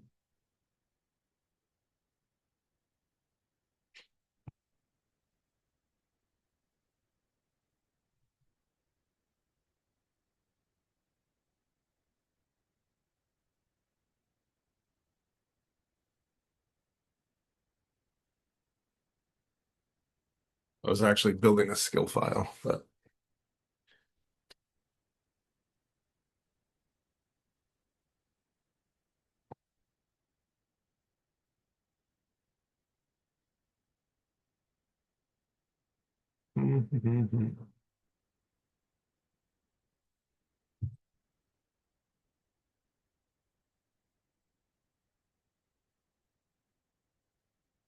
Claude Code just reset the Fable limits. So I got a lot more to do now.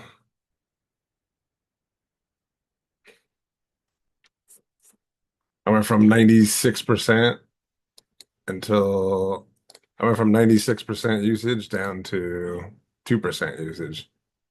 And mine resets again tomorrow too, which is nice. Nice. Right before Yeah. mine reset, I went on a build sprint like an hour before it reset. I built a ton of shit in an hour. I was using it to like under the impression that it was all gonna go away. So I was getting it to like, what are all your judgment things that you do that the lesser models don't have? Go review everything that I built and like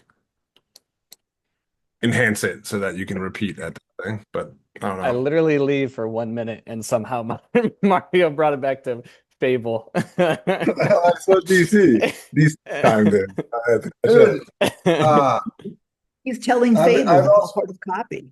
Copy is just a yeah, bunch of I've also fables. been using dude I named Rogue, Grok 4.5. So I have Yeah. like I have all four agents all connected together. I have like 8 agents all connected together with MCPs on my machine, all on OAuths. So I got GPT 5.5, Grok 4.5, Fable, and they're all running the company in Slack. Yeah, things are getting crazy. Yeah. Things are getting crazy. All right. Welcome back to the Fable workshop, guys. Claude Code Workshop 2.0. All right. So what do you guys think on this document?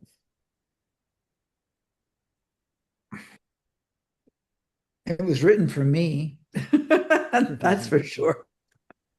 Okay, Sean says too many ideas. So if you were giving feedback to this person,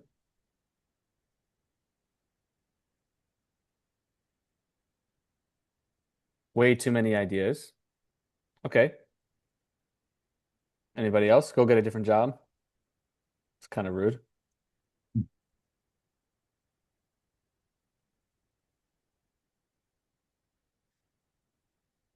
Heavy data science proof, emotional story. Not reading all that.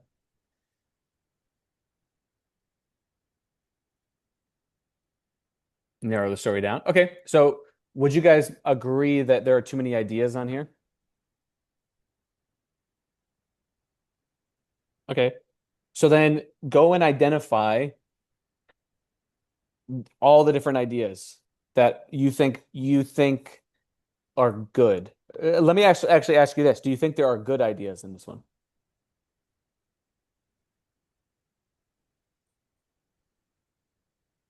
Awesome. We just think there's too many, correct? Great. So let's identify the good ideas. Go through and pull out the good ideas in here.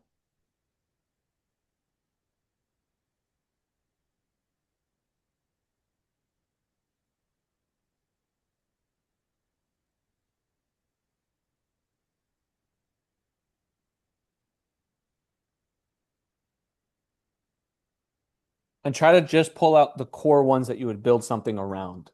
So Gaston, I think the 2-minute brain quiz could be good, but I don't know if I would build an entire advertorial around that necessarily.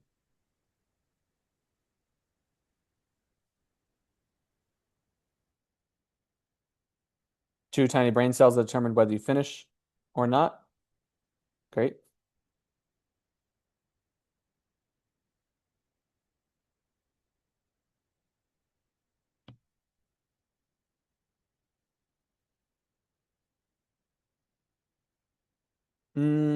Gaston is good. It's not a whole idea.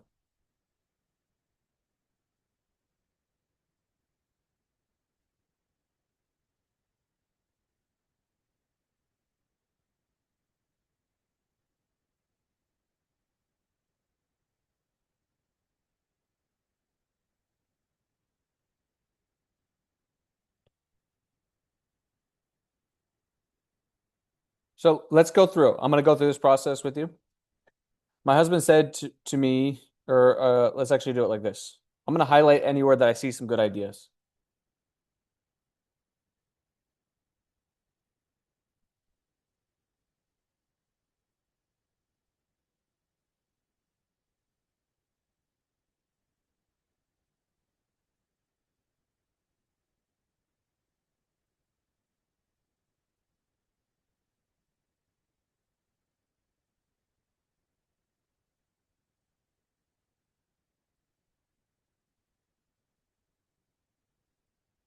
Now, quick question. Are there any good ideas in here? Not that the writing is bad. Are there any good ideas in here?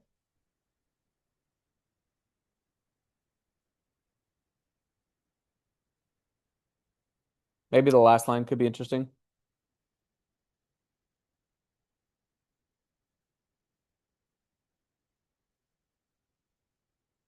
Maybe the last line. But besides that, there's really nothing new that's in here, correct?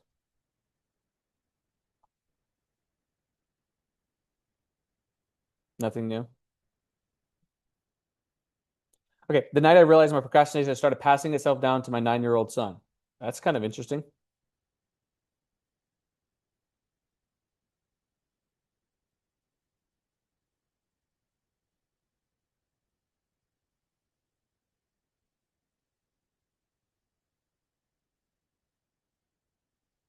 That's interesting.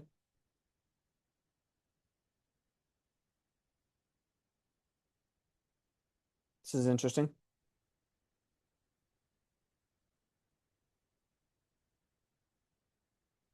Cool. So now let's collect all of these together.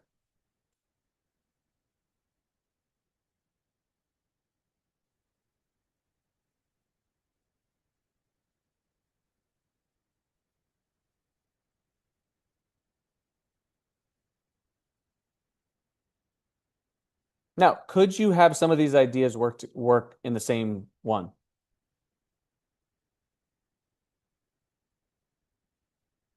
Yeah, you definitely could. You definitely could.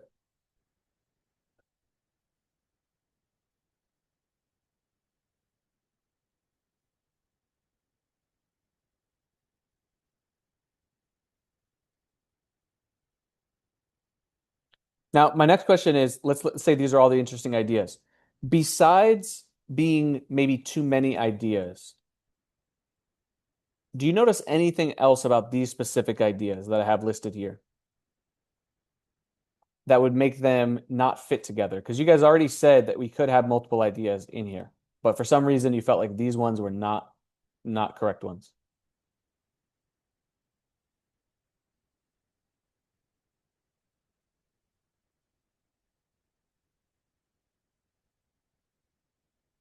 Two Japanese things, but I think it refers to the same thing.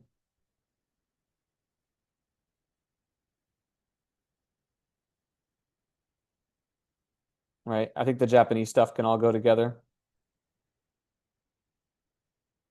Put the MIT stuff together.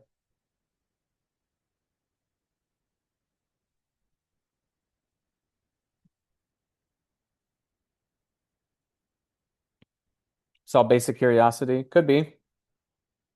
But what is it about these specific ideas together?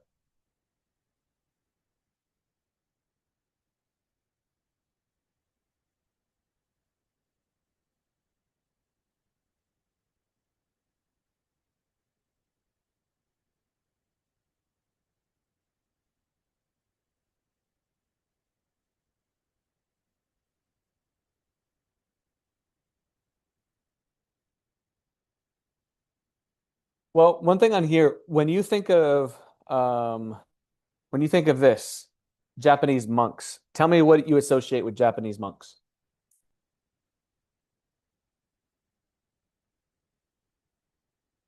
Zen, focus, calm, kung fu, silence.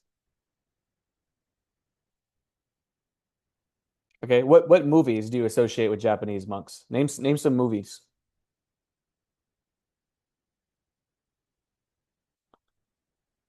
Okay, Karate Kid, Shaolin Soccer, 36 Chamber of Shaolin. Nice. Okay. Kill Bill, Last Samurai, Kung Fu Panda. Again, don't be literal. It's what you associate with it, right?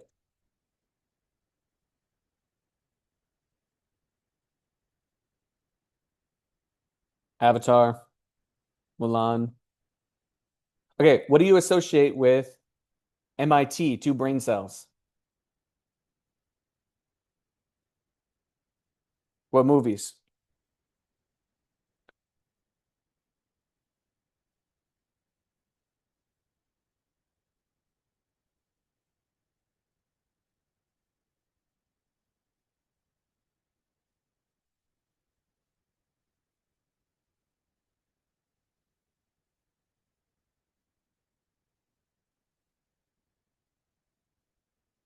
Okay, so let's just look at these real quick. In general, there's a lot of different types of movies on here, but like what are the two different genres that are kind of appearing in these sets of movies? Obviously, there's not all two different genres, but in general, what are the two genres that we see?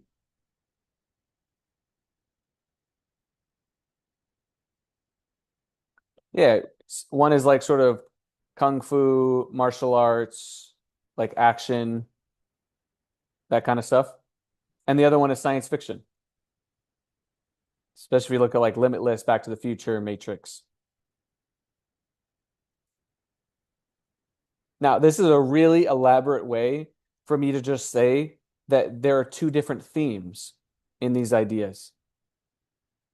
One theme is Japanese monks, is ancient remedy. The other theme is new scientific breakthrough.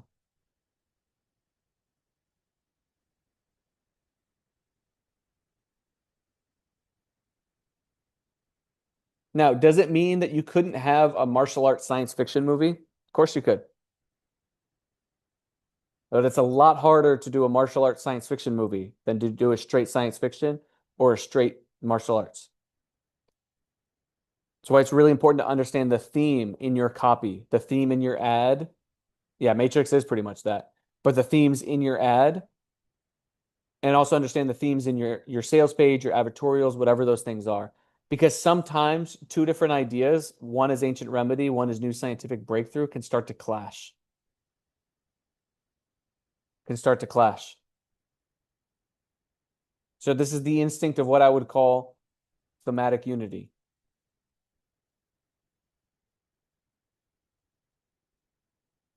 So we already found one idea, first too many, and thematic unity. 100%. You could definitely combine these themes. Some of the greatest movies of all time combine genres. That's why they become so great.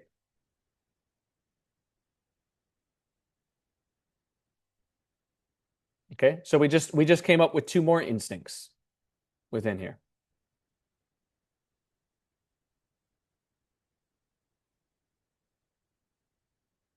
Nice. See, I like the headline. It's gas.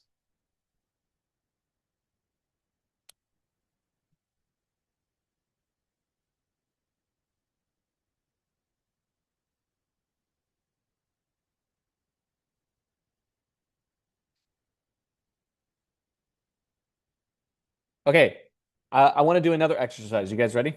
You guys still with me?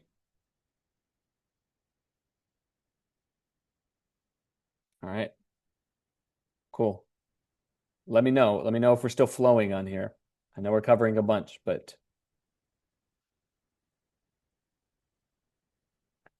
all right. See if I can find you the next one.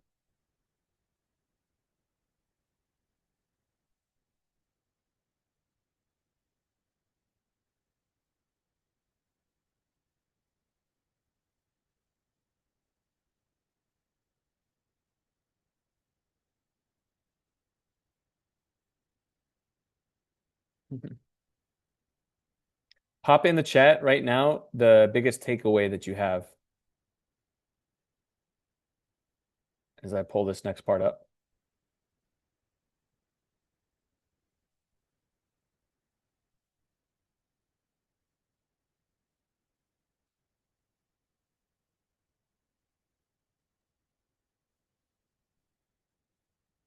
Make the truth fascinating.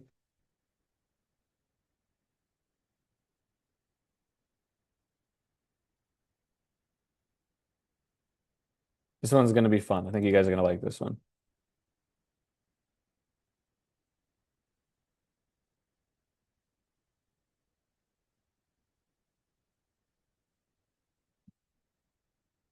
Stop the nerd shit. Yeah.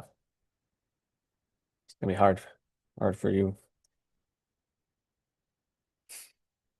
Okay. So now we're going to look at something real quick. So when we went to when we said ideas, what are the two categories for ideation instincts that we want to pay attention to that we talked about?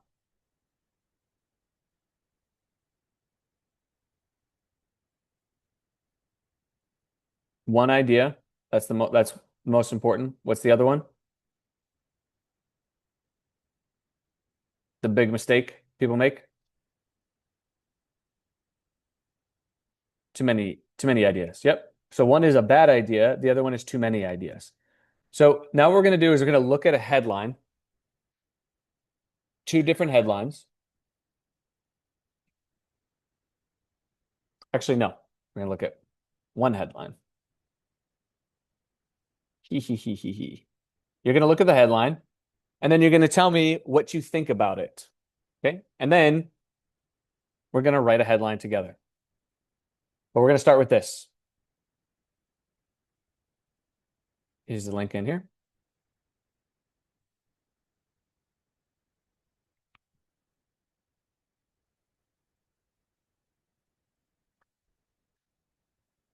So let's go through some of these meta instincts. What do you feel when you look at this headline?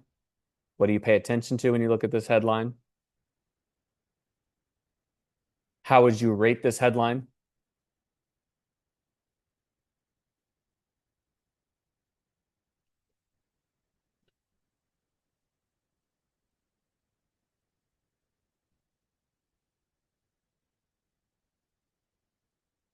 Okay, not exciting and something new. Good. 3 out of 10 basic, flat. Great. Lacks proof, vague, could be more specific. All right, are there any good elements in it?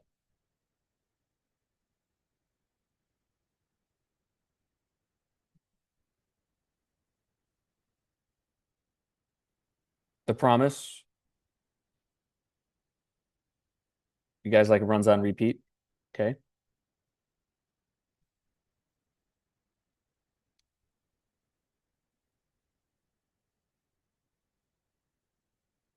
Repeatable systems. Have we, is this already been 2 hours that we've been gone? Jesus. Okay. Oops. We're only through part one of 3 for today. Excuse me. But don't worry, we're gonna make it happen. We'll go about half an hour or more, and then we'll go pick back up tomorrow and speed through it because we actually covered a lot of bases today. Okay. So now I want you guys to come up with some ideas to fix it. Yeah, we'll get you out before France, Morocco.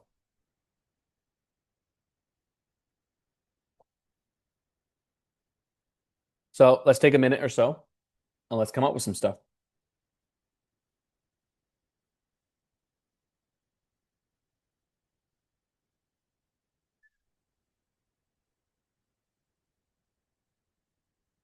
Let's check out that message, Karen, that Dylan just posted. Just see if we can check that out.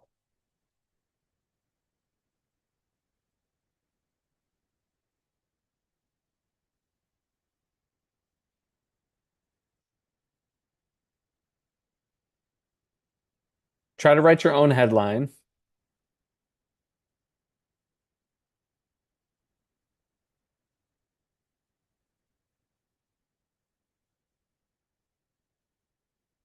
Mario, if you have one, don't paste it yet.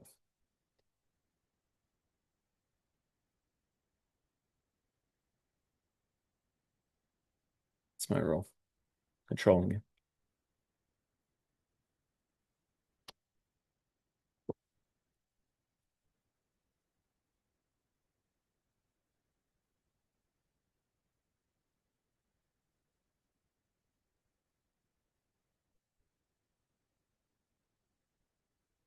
Okay.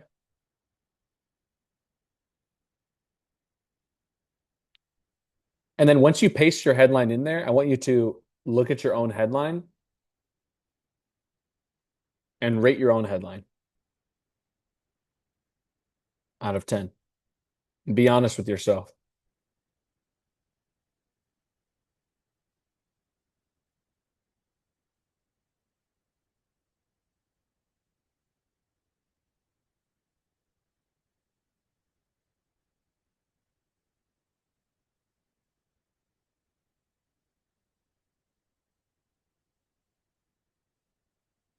Good. Let me see a couple more headlines in here and some ratings for your own headline.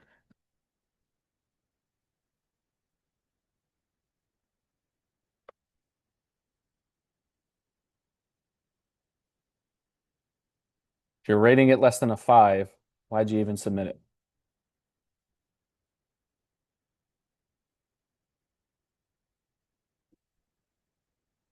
Use your instincts. 6 out of 10. Okay. I like mine, but can't how to build your own money printer that generates cash on demand in a totally legal way. Nice.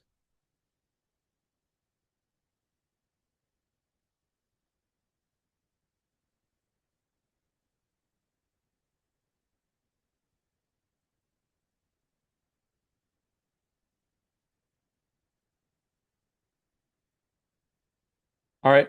So here's what we're gonna do real quick while you guys are pasting those in.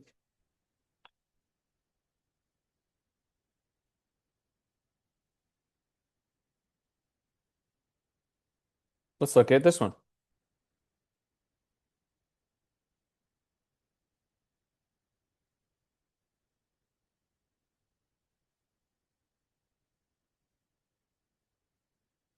All right. What do we think about this headline?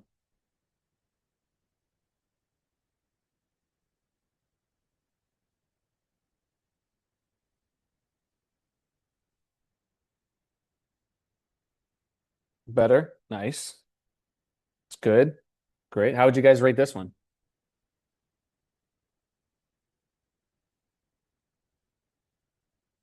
7, a 6, a 10, 8. Damn. You're a tough crowd. Tough crowd. I really worked hard. So let's do an exercise real quick. This is going to be really, really helpful. What are the copy blocks? Someone paste in the copy blocks. Proof, curiosity, promise.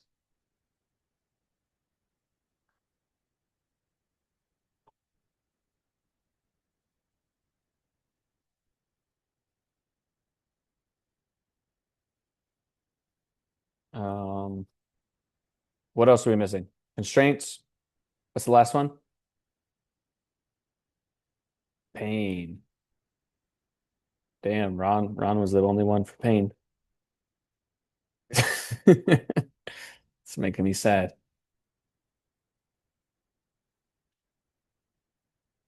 Okay, so let's do this. Promise, we'll do green.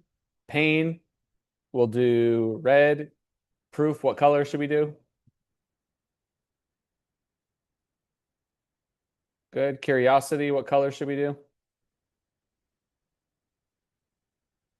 Yellow. It's like you guys have done this before. Conditions, purple. Constraints, gray. Awesome. So let's do this one. The three pillar system, what's that?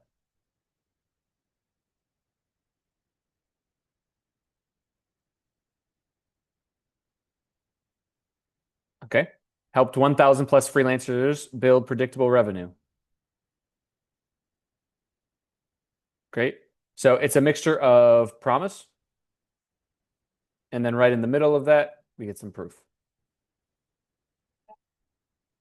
In 6 weeks.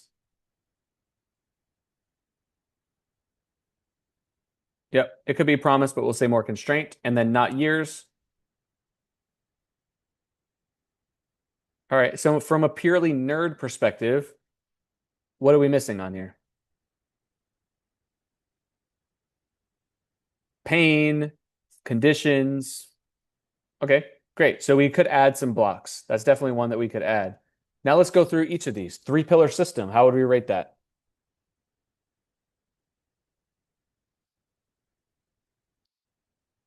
Good enough. Meh. 4. Eh. We got a 3. We got a 7. Not specific. It's okay. 8 out of 10. Does not handle constraints. Not too exciting. I'd probably get Mario. What would you give this one? 6.5. 6.5. He's being nice for some reason. I'd Yeah. probably give it a 3. So let's say it's a 4.5. Whole headline? The three pillar system. Oh, okay. Yeah, like a 3. Okay. The proof and the promise, how would we rate those?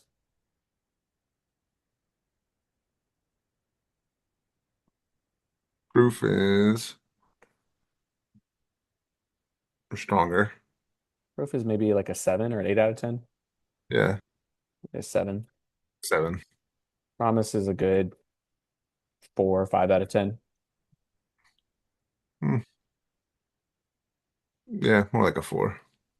And this one I'd probably say maybe a 6. 6 weeks, not a year. Yeah, it's not bad.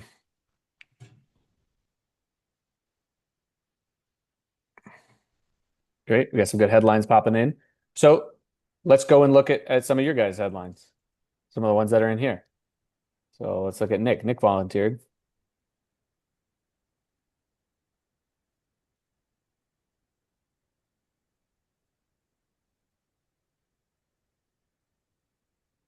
Who else had a good one in here?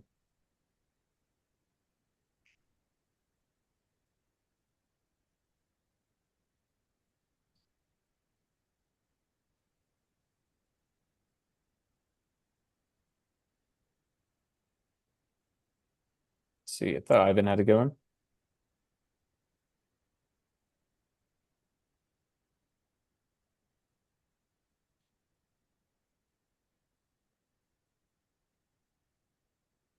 Okay, so let's pick one. We have 3 different headlines here. Let's pick one that you guys think.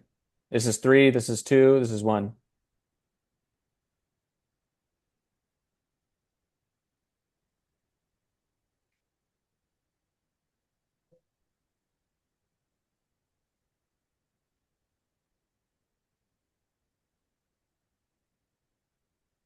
All right, I'm gonna pick one then.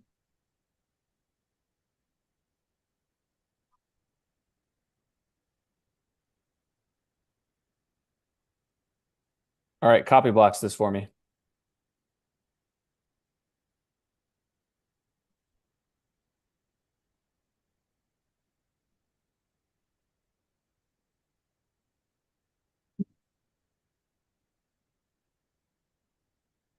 Let's make it a Mario headline. Since we know what he Greatest likes. font of all time. This used to be Mario's favorite invention before Claude Code. I don't have to use that no Fucking more. impact font. Now I get fancy fucking blood fonts made for me. Yeah, you guys have all bought this. Okay, so let's actually take this. Make it out red. You definitely bought from a headline like that. That's all my headlines. All right, so every month you spend surviving feast or famine is another month you're falling further behind. What is it? Pain. The predictable freelance business. Blueprint. Curiosity. 1,000 plus members used.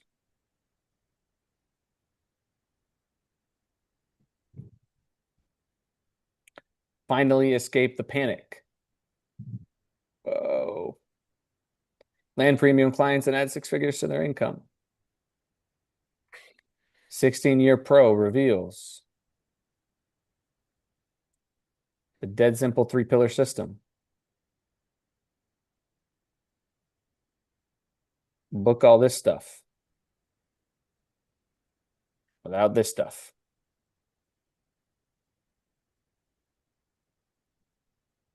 Great. Pretty nice headline, right? Would you say? Yep. Good. I think it's nicely done.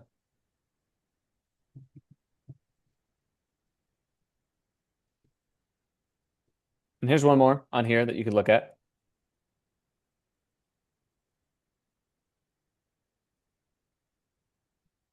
Some weird dangling stuff.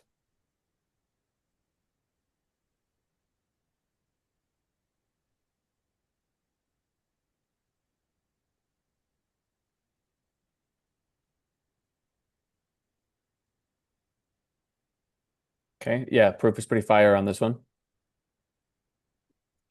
Now, the thing that I want to pay attention to on here is what is this basically an exercise in when we're talking about the ideation? What is it that we really paid attention to on this? Copy blocks. Okay. I know many of you are familiar with it, and then the old unbeatable ones. Copy blocks is again was the first thing that I think Mario and I came up with based on our A-lister feedback calls. Was feedback over and over and over again and being like, what the fuck? There's something that's missing. Let's identify it. And that's how we came up with copy blocks. So it's still going to make an appearance on here. But the main thing I want to do is I want to compare these two. Client domino system and the 3-pillar system.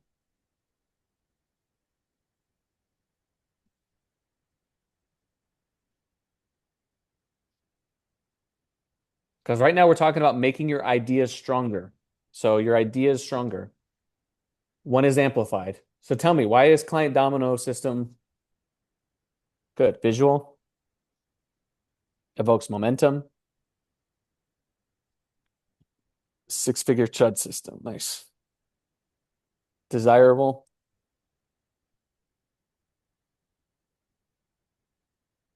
Repeating, built-in association. It's also novel, unique, more than 3-pillar system. Yeah, Domino's has association of gambling and money. It also has the association of doing something once. Yeah, the momentum stuff. Yep. And it's just does shit for you. Now, a 3-pillar system, it just seems like 3 steps, right? Yeah. Domino feels like one key specific step that creates inevitable momentum. You want one specific step. So here, right here, are a couple more examples of some ideation instincts.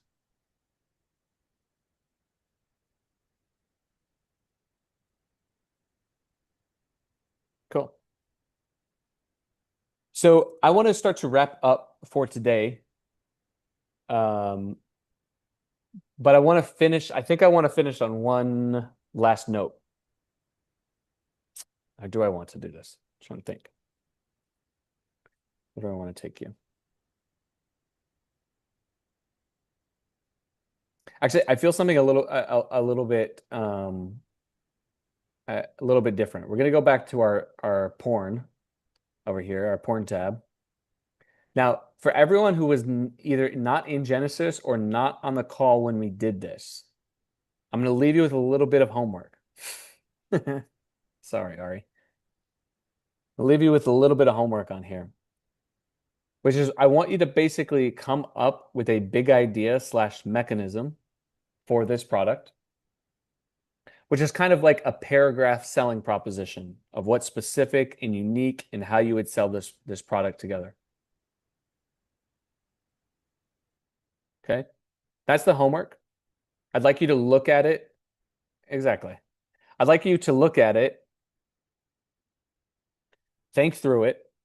Some of you have done this on the call and already know how we came through it, but I want you to spend some time looking at this so that when we start tomorrow, we can start like right from hit the ground running on some of this stuff, because tomorrow we get to cover a lot of the big idea mechanism instincts, which are huge, and then go deeper into the ideation, hook instincts, and copy instincts.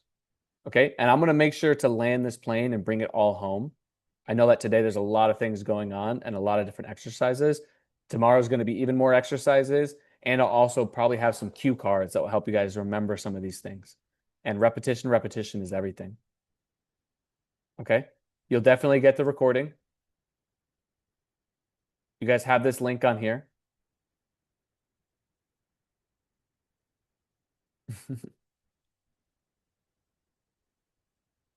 Nice. Those are pretty good. Let me know, was today, I know today was a little bit different. Was today helpful? You guys feel like you learned something and got something from going through these iterations and these reps? For some of you, I know it's repetition or stuff you've already seen before. For some of you, I know it's all brand new stuff. For some of you, it's a combination of both.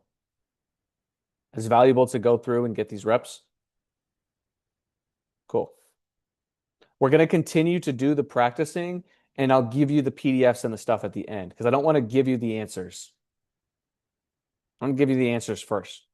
I want us to go through the practice and the repetition so you get a feel for it, and then you guys will have references for stuff that you can look at after.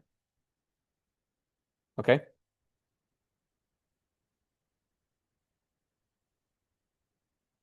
Cool. You guys will get a study sheet for sure, so you can burn it into your brain and start to go through it.